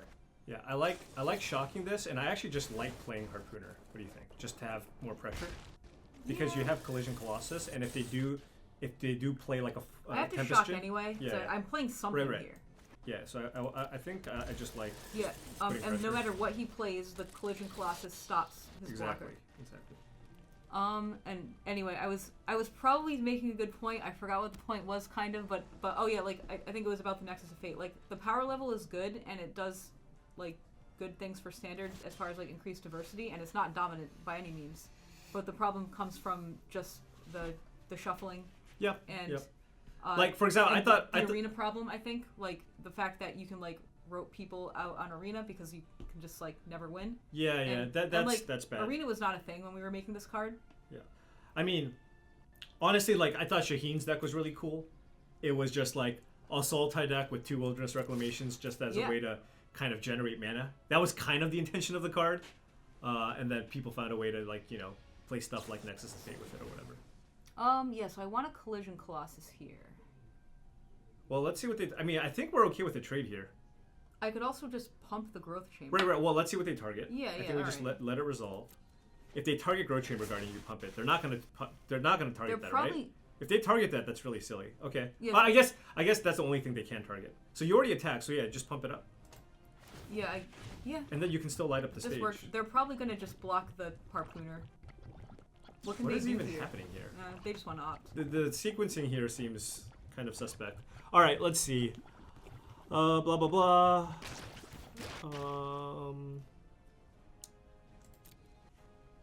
I don't know what the proper way to pronounce Archway Angel is. I've been calling it Archway Angel, but yeah, I think it's Archway, but I don't know. But I know if it's Archangel, that's a thing. So do I want to light up the stage or just drop the Guild Gate? I think I want to light up the stage because they could just stop this guy at. And yeah, I like light up the stage. All right. Like we're the aggressor here. We just have this trick here. This just onboard Colossus. Don't play your flyers. Everything is right here. That's one reason why I didn't really like light up the stage too much in Gruul, because you're playing this reactive card. Like, I remember I was watching Alex Matlajon play. Yeah. And he just kept light up the staging into Collision Colossus. Yeah, light up the stage not as good. So awkward. Yeah, it's not very good with that. I agree. So I probably have to just... Hold on, did we hit a land off of that? We did. Okay, so I would run out Growth Chamber Guardian. Our opponent likely counters, and then we just Chain Whirler them. But then we can't Collision Colossus. I think that's okay. No! But that's the reason why we're playing light up the I think stage. It's okay, Melissa! We're gonna lose all the value. Just play Growth Chamber Guardian. I think this is the play. I like that play the best, but look what light up the stage makes you do. I understand. You play so weirdly. Look, it's okay. It got you the land. All right. I'm gonna just play the sun. I'm gonna not play the land yet. Okay, just play that. It's definitely getting countered. This is definitely getting countered. What if they have dive down? Oh, if they have Essence Capture, that would be very awkward. Oh. Okay. That's fine. That's fine. All right. Now we can. All right. At least we have the land. But I'm so sad. You still got a free card with the Chain Whirler. And they can't Obsession us. Yeah, but I would have gotten that free card anyway. Yeah, but now we don't get Obsession. I'm losing this forever. But they're at 9. Look, they conceded. Forever. All right. Value missed. Trust me, I appreciate value. I also like winning and killing our opponent. Okay, reading the opponent like a book. All right. Do you think that someday MTG will be back to Mirrodin? Again, cannot talk about future sets. So, like, you can ask me anything about any new plane, and I'm just going to answer the exact same way. Cannot talk about future planes.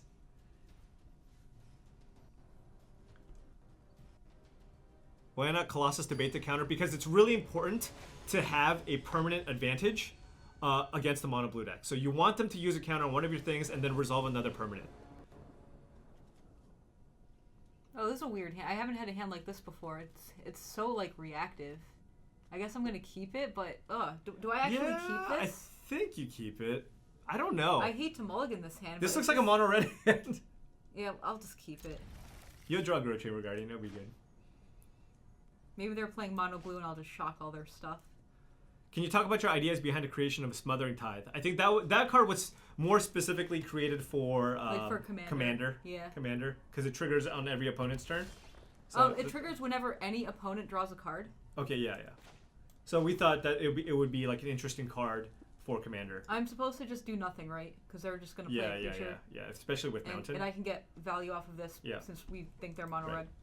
Oh, I do have a funny story about Smothering Tithe. Ooh, funny story time. I don't know if it's funny. It's just a story. Well, all right. Forget the word funny. It's just a story. I just I took back the funny. Okay, fine. All right. So when Smothering Tide got added to the file, Michael Majors built the blue-white card, the addendum Mythic. Emergency powers or something? Yes. he built that deck. Okay. And it was so funny. Do you remember this deck? I kind of remember, but I don't remember it being good. Well, we're not supposed to tell them that. They're supposed to go out and build Oh, the deck. sorry. You messed up. Whoops. All right, I'm gonna just continue to say go. Well, given that nobody has built a deck with that card, yeah, and the standard's been around for like 6 weeks, it Ravnica feels Allegiance safer. has been around for a while now, so I think it's okay to just say that this deck does exist. Yeah. If you want to build a gold, a Smothering Tithe. Yeah. So the idea Emergency powers deck. is you play the emergency powers, and you have the Smothering Tide, maybe a couple of them in play, and they just can't possibly pay the 2 all that many times, and you just make 1,000,000 treasure, and then you just use the treasure to play stuff. Ah, okay. It's pretty fun. It was a really cool deck. That seems worse than like playing like Wilderness Reclamation or something, but maybe not. But I guess you have to be It's white. still very cool. It is cool. It is cool. It does definitely sound like a Saffron Olive card for sure. All right. Well, if he's watching, maybe he can go build that deck now. Well, it looks like he already did. Oh, he did. Oh, Yeah. okay. Wait. Like he actually like played that deck? Or? Our opponent, Lightning Strike. Okay, light up the stage. Okay. They just want to light up the stage. Oh, now I can light up their stage. I'll just use their light up the stage. That sounds Can you great. spectacle it? I'm pretty sure yes. Oh, that's nice. Wait, let's see what this says. You may cast that card this turn. It doesn't really say anything we'll about find out because that's what we're ultimate doing. cost or anything. Yeah, at worst I can always just play the land and play it. Let's beat down.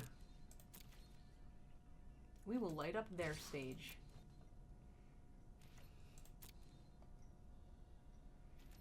Alright, we're learning how the rules work right now. How do we play test? Well, how do you play test?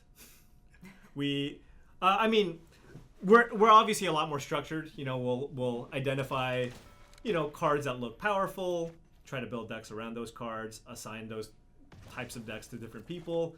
Oftentimes we have people that specialize in certain things. It costs 1. I love it. 1 mana.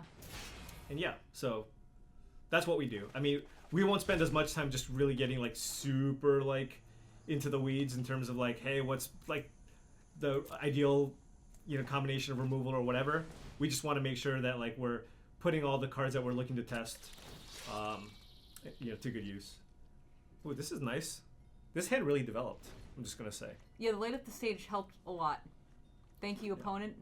We really appreciate you letting us borrow For example, cards. in Guilds of Ravnica, the moment Guilds of Ravnica moved into FFL testing, everybody was assigned guild decks. It's like, hey, okay, what does a Dimir deck look like? Somebody build a Dimir deck. Somebody build a Selesnya deck. So we built all the guild decks.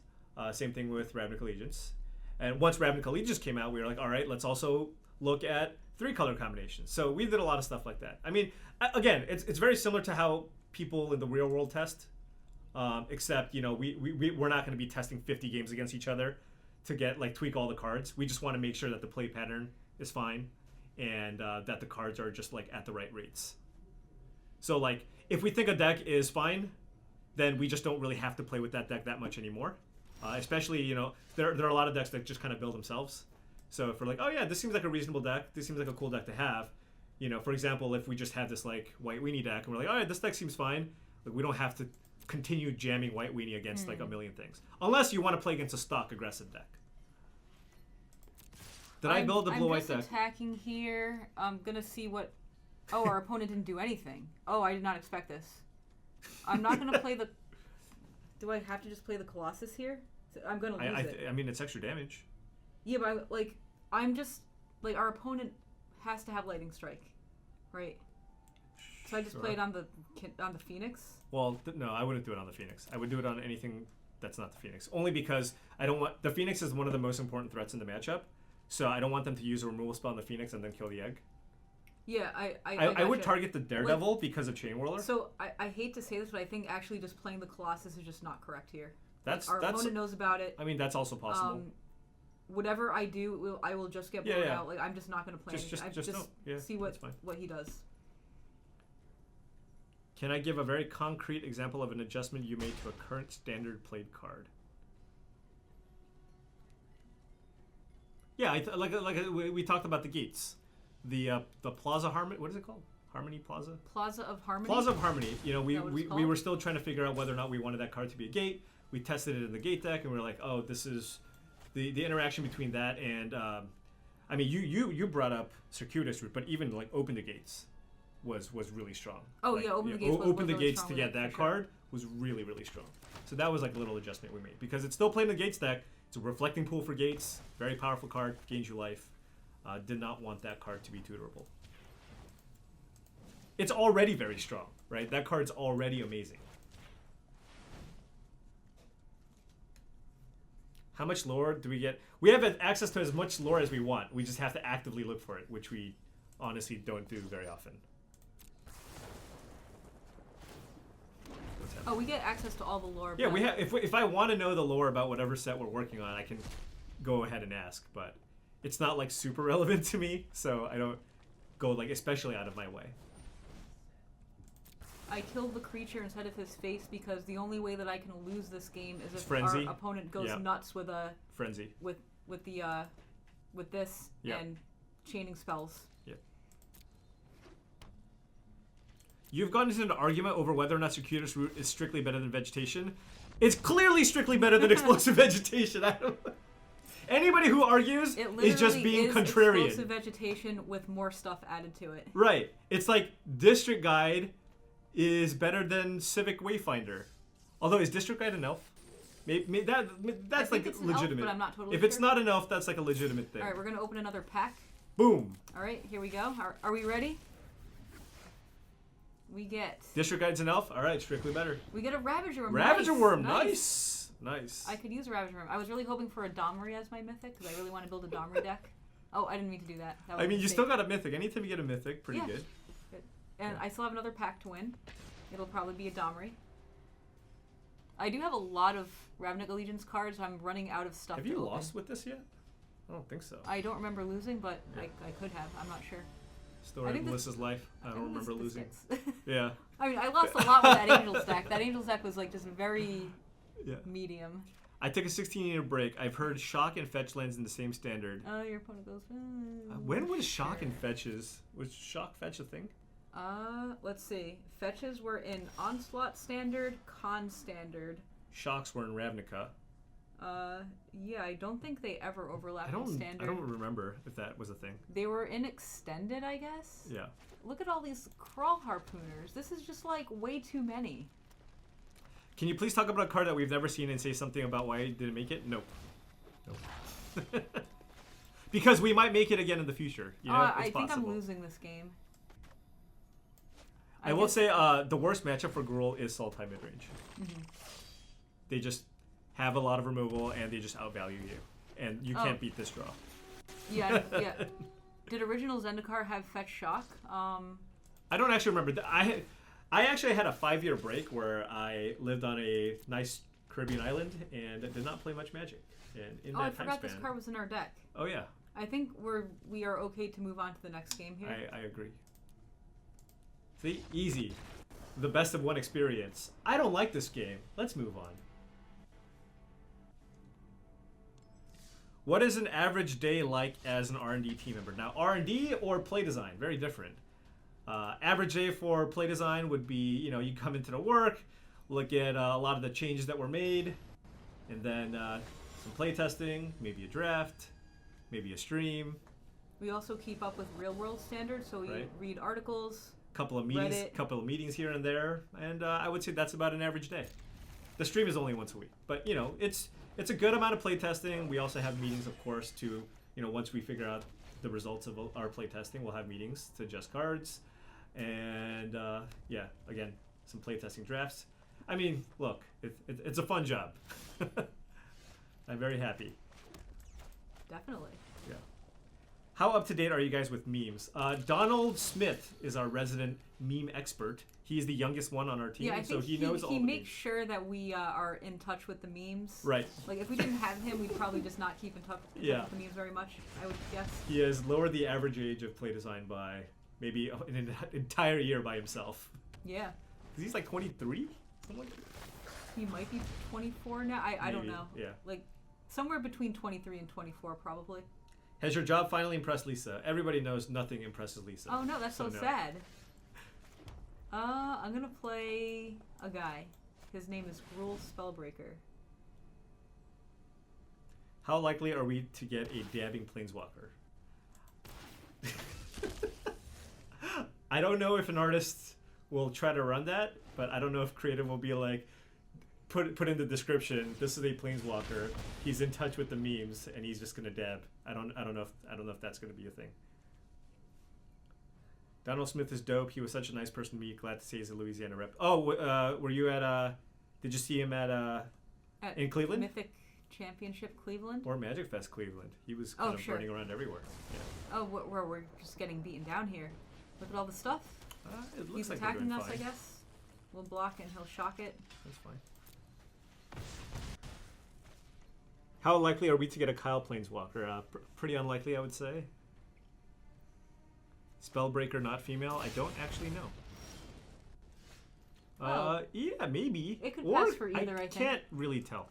I am going to... I have to start beating down, I'm pretty sure. So my options are play like a 2-drop and a Lightning Strike, or the Phoenix. I like Phoenix. I'm going to attack, though. Actually, Lightning Striking the Spewer doesn't sound horrible. It doesn't sound horrible. Maybe I'm supposed to just do that right now. Or can you outrace with the Phoenix? I mean, it's only 1 damage. Maybe Phoenix... you know what? I think I like Phoenix more, actually. Because like they're very close to dying, too. Alright, Phoenix was like what my gut was telling me to play, and I'm going to block. I don't care if he wastes a lot of stuff to kill this Phoenix. Absolutely. It just means it's not going at my face. Right. Yeah. Don't light us up. Don't light us up. I'm okay with the skewer. We don't have answers to questions about like arena specifics. Like we don't know when arena is going to be on Mac or on other platforms. Oh. Wait. 4, 8, 12. Oh, I think we can 15? win. We can win right now. Wow. That was the perfect draw. And the opponent has no draw. cards, so we're very safe. Collision Colossus. There's no way our opponent blocks either, so we just have it. Well, we just have it no matter what, right? Even if they block, we have it. Yeah. 4, 8, we 11, 14. We just have it. Yeah. All right. Opponent deserved this. Our guy naturally has trample. You don't want to go for double trample? I don't know. All right, fine. We call that ample amounts of trample. All right. And then lightning strike your face. Take that. So this, face. by the way, this in play design, it was where I would go. Okay, go. Upkeep.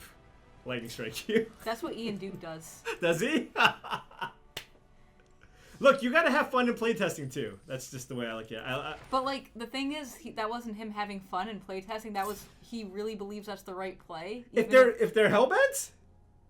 Well, maybe not if they're hellbent. If they're not if they're hellbent. Like I would do it if they're hellbent, just for the times. You know. For example, like you know, I love doing this against especially Abro, because I know he can take it. But I mean, everybody in playtesting can take it. But like you know, like he'll like curve out super well, just like 1, 2, 3 draw creature, and I'll be shaking my head, and then I'll untap and play a Wrath. You know, just you gotta feel something, you know. This is Magic's the a game. Magic's a game. Enjoy the game. We can probably talk about a card that went through a lot of changes. In R&A? Yeah, like, well, I just saw someone mention Captive Audience. So yes. I think that's actually a good one. Yep. Okay, so first of all, the goal of that card was to be a card that can just, like, kind of give you an edge against control. Or mid-range, just like... or mid-range. Yeah.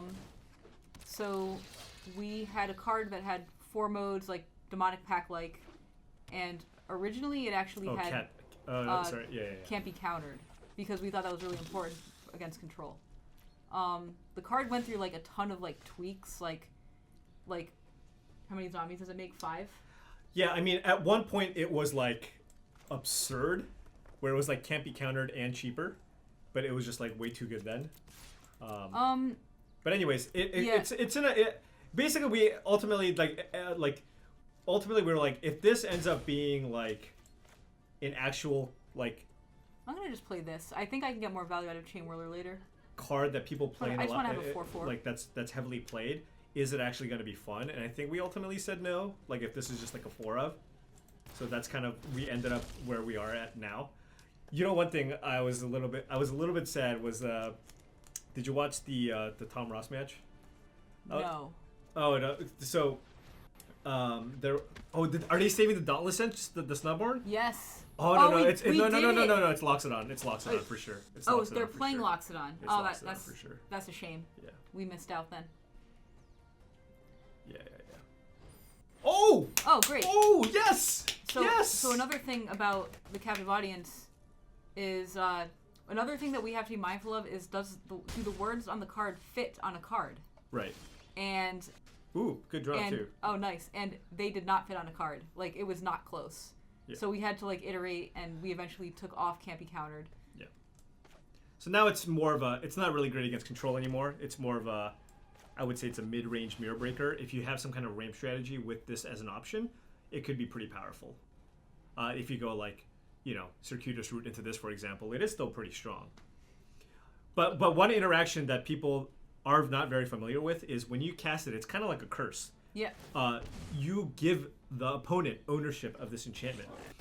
So somebody brought this up to me, Rashad Miller. He's like, in a draft, his opponent cast one of those. Then he used final payment to sacrifice the captive audience and kill one of the creatures. So that happened at the Mythic Championship with Tom. Somebody cast captive audience. They need the final payment, and I thought he was going to do it.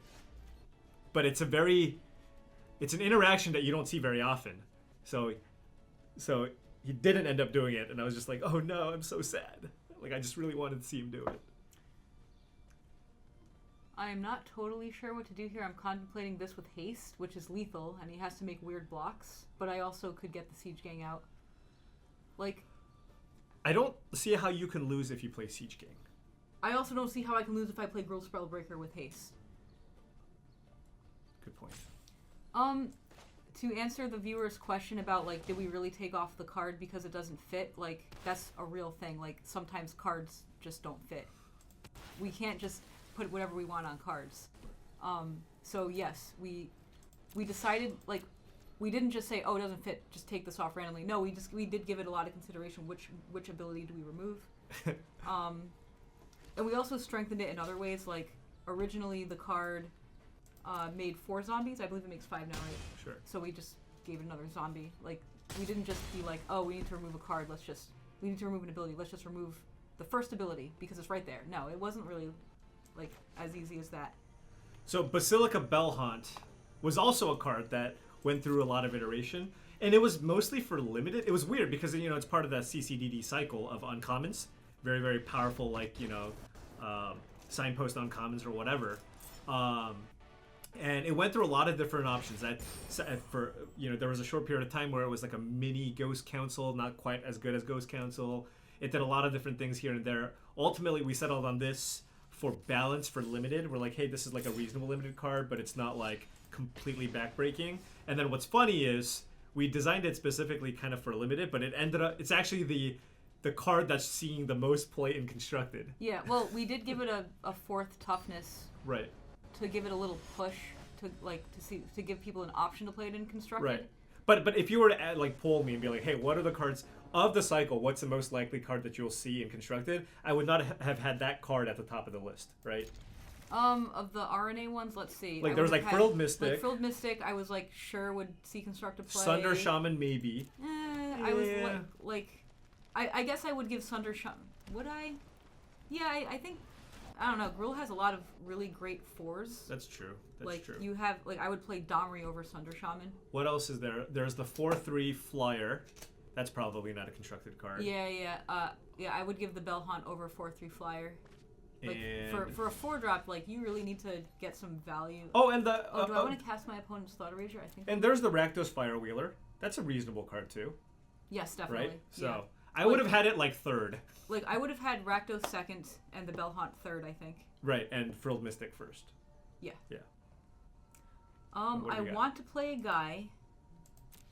I really want to play a guy, but I also want to play his own Thought Erasure. I don't think I can. I think I just need to play... I think you have to play the creature. I just need to play the guy. Yeah.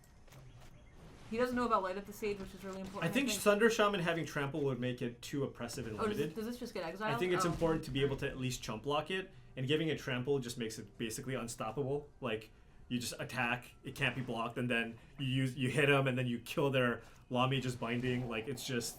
No, I think it would have just been a little too much, especially at uncommon. Like, I already saw it. I'm like, dang, 4-mana 5/5 uncommon with this ability. But like, I don't think Trample would have been the correct line of text to have on that. I think maybe it had Trample at one point, and then we changed it to the can only be blocked by one thing, so that people at least have a chance to like makes sense. Chump it with Afterlife cards over and over. Everyone knows about this. Yeah, we're just gonna play this attack. Our opponent took our light up the stage. Ooh, you know what card isn't seeing a lot of play that I thought might see play? Oh, wow. That was a beauty. Yeah. Is it Thrash Threat? Right? Is that the card? Yeah. I'm actually surprised about that too. Like, it's really solid. It kills planeswalkers. Collision Colossus actually seeing way more play. Yeah. I would have put Thrash Threat at seeing more play because it's like, I think it's a more reliable removal spell. No, we're so dead. He's gonna play our Phoenix. Draw. We didn't do it. Wait, if the Phoenix dies, and then we kill the egg, we get the Phoenix, right? They get the egg, but they can't return our own Phoenix. Oh, never mind. We don't. So get it. we just don't ever get it. Don't ever get it. Oh, okay. That's really unfortunate. I guess I'm supposed to play this without a counter. I mean, I'm sorry. I mean, with a counter, I think. Yeah, I guess so. Ugh. Oh, he doesn't know about either of these. Yeah. Sure. Oh, did you know, by the way? Did you know that if they know of that Spellbreaker and you accidentally play the other one, they still don't know about the Spellbreaker? Oh, I didn't know that. Yeah, That's it just removes it. interesting. Yeah, that's pretty awesome. Okay. Unless it's different art. I don't know what happens if it's different art. So I guess I'll swing, and if they block, I'll play this and actually deal them damage. No, it doesn't. Or does it actually? No, that doesn't actually. That doesn't actually matter. Yeah. I don't know if you kill it. I don't think killing it's good. I think you just have to play another Spellbreaker and pass. I can still play this. I think I do kill it. There's no downside. Well, the egg doesn't have flying, right? The egg does not have flying. So you cannot actually kill the Phoenix. Well, if they I see what you're saying. I was just saying they can never get the Phoenix. You're right. Yeah, I get it. All right, I'll just attack. Yeah. No, yeah, that makes a lot of sense. Sorry, I'm like half paying attention. Yeah. The auto tapper with spells is weird. With the unclaimed territory, I mean. Eggs typically don't fly. Hey, don't test me. I'll name Goblin this. I'll be time. like, hey, Eric Lauer, what do you think? What are your thoughts on a flying egg? Yeah, you're right. Eggs typically don't fly. Like, is it Ornithopter? Does that? Counter. Can you make like an Ornithopter egg or something? All right. Anyways. All right, we're going like a little too deep now. A flying egg. Flying egg, new card. You first picked Nikia in draft. You know, I've heard the pros say that Nikia is like awesome. Uh-oh. I've tried drafting around Nikia and like I've just been unimpressed. Uh-oh. Like your Savage Smashes and all that stuff gets a lot worse. Like I know you want to prioritize like a bunch of adapt stuff, but like then like I've had a deck with Nikia, but then like I had like 3 Skewer the Critics and 2 Savage Smashes, and like it started getting really awkward. Yeah, no, I know it's good with the Menacing creatures, but I'm just saying it's like it's not like all upside. There are situations where it's not great. Yeah, well, Frenzied Erynx is like I'm not even sure. Hey, what do you all think? Are you a Frenzied Erynx person or a Savage Smash person? Oh, You know? I think I like Savage Smash. Right, they're both great. No, I was doing so well. I don't think we're dead yet. Look, I like it. The See, egg got in there. the hard-hitting All right. questions. Savage Smash for sure. This Erynx, is baby. This is why we named Goblin. I pick Erynx all the time. Look, it's like 50-50. Warrior, Goblin. Look at this. I love it. Okay, yeah. That's why I asked, because I thought it was kind of close. It's very close. Yeah. I do agree that Frenzied Erynx is a little bit more replaceable because you have stuff like Enraged Ceratok and other 4s. But like Frenzied Erynx is better than all of those cards. Wow. 2 Thieves? Just gonna steal everything. Oh no. We're so dead. Yes, we're very dead. Titanic Brawl is no Savage Smash. Not even close. Like, I have cut Titanic Brawl from my decks. Like, Savage Smash, you know what it feels like? When you Savage Smash something, it feels like you're Searing Blazing your opponent. You know what I mean? You're, like, dealing them a bunch of extra damage, and you're killing their creature. Titanic Brawl, like, you know, oftentimes, like, you have to wait on it, too, right? Like, you have to wait till you adapt your creature They or took whatever. a card and binned a Phoenix? Oh, that's so bad. What's better than a Phoenix? We're in so much trouble. This is one thing that I am... They took our Siege Commander, no! Advantage bar But there. if we draw a Chain Whirler, we're back in it. We drew a Chain Whirler. Look at you! We drew the Chain Whirler. Just gonna not even... not even manually tap my land, just draw the chain roller. What I'm starting to learn is just like fight spells are just not great.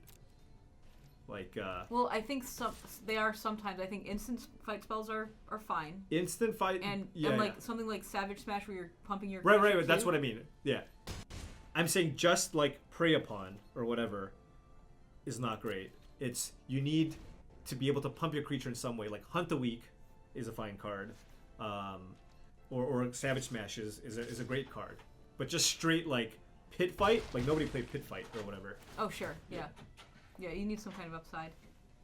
How careful were you guys with Thought Erasure, bringing the Thoughtseize effect to standard? I mean, we definitely put that through its paces. Oh yeah, Thought Erasure certainly we knew. The thing is, like, you know, you need cards to kind of push you into a guild, and Thought Erasure was exactly that card. It's like, hey, we want a really good interactive spell for Dimir. What is it? The answer was Thought Erasure, because I mean, it is one of the best hand disruption spells we've made. That's gold, right? Like. But, you know, it costs 2 mana. I mean, part of the reason why Thoughtseize was so good is it's 1 mana. You can go... I mean, if any of you played Standard a few years back, 4 or 5 years ago, the old classic Thoughtseize you into Pack Rat, game over, right? Like, that just happened. You just can't do that with Thought Erasure. We are still in this game somehow. Another note about Thought Erasure, I think, like... Oh. But, yeah, that's not good. But we still have this. My favorite one is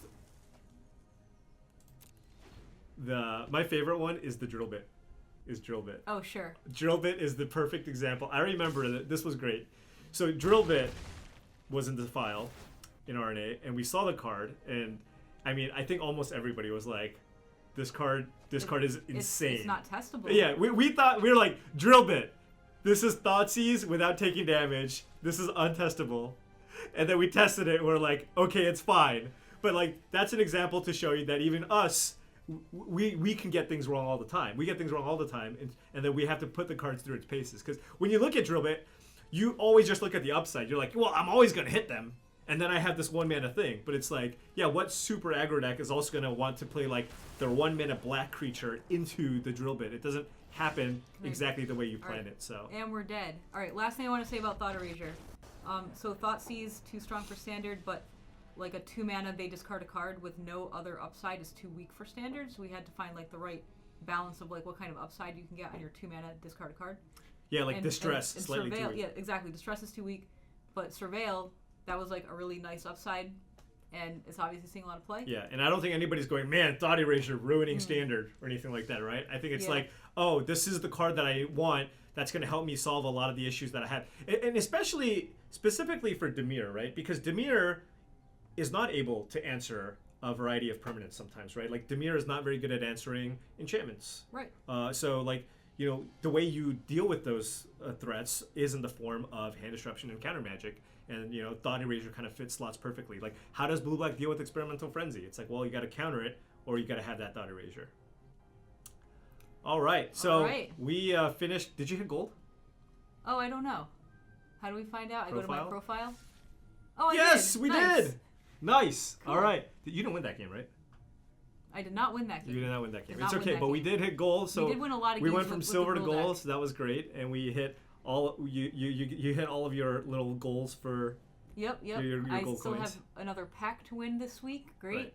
Something to do like later in the week. Yeah. Okay. So it is that time. It is 4 o'clock. So we're going to be signing off. We'll be back at it. I think next week it's going to be both of us again. Yeah, we'll be back next week. We'll be back next week. So again, if you have more questions, hold on to them until next week. And we're also getting closer to the Mythic Invitational, which is really exciting. That's going to be in a few weeks. This month. Yeah. That race was really exciting to watch. Just a bunch of players just like tweeting out they're like, hey, I hit top 8. Oh no, I fell out. Oh, I hit top 8. So that was a fun thing to watch. And a lot of top players actually made it to that top 8, which isn't a surprise, right? Yeah. You'd expect our best players to be within that top 8 if they actually wanted to grind. So. Yeah, and then we even had a player who never played a Pro Tour before, like only plays online.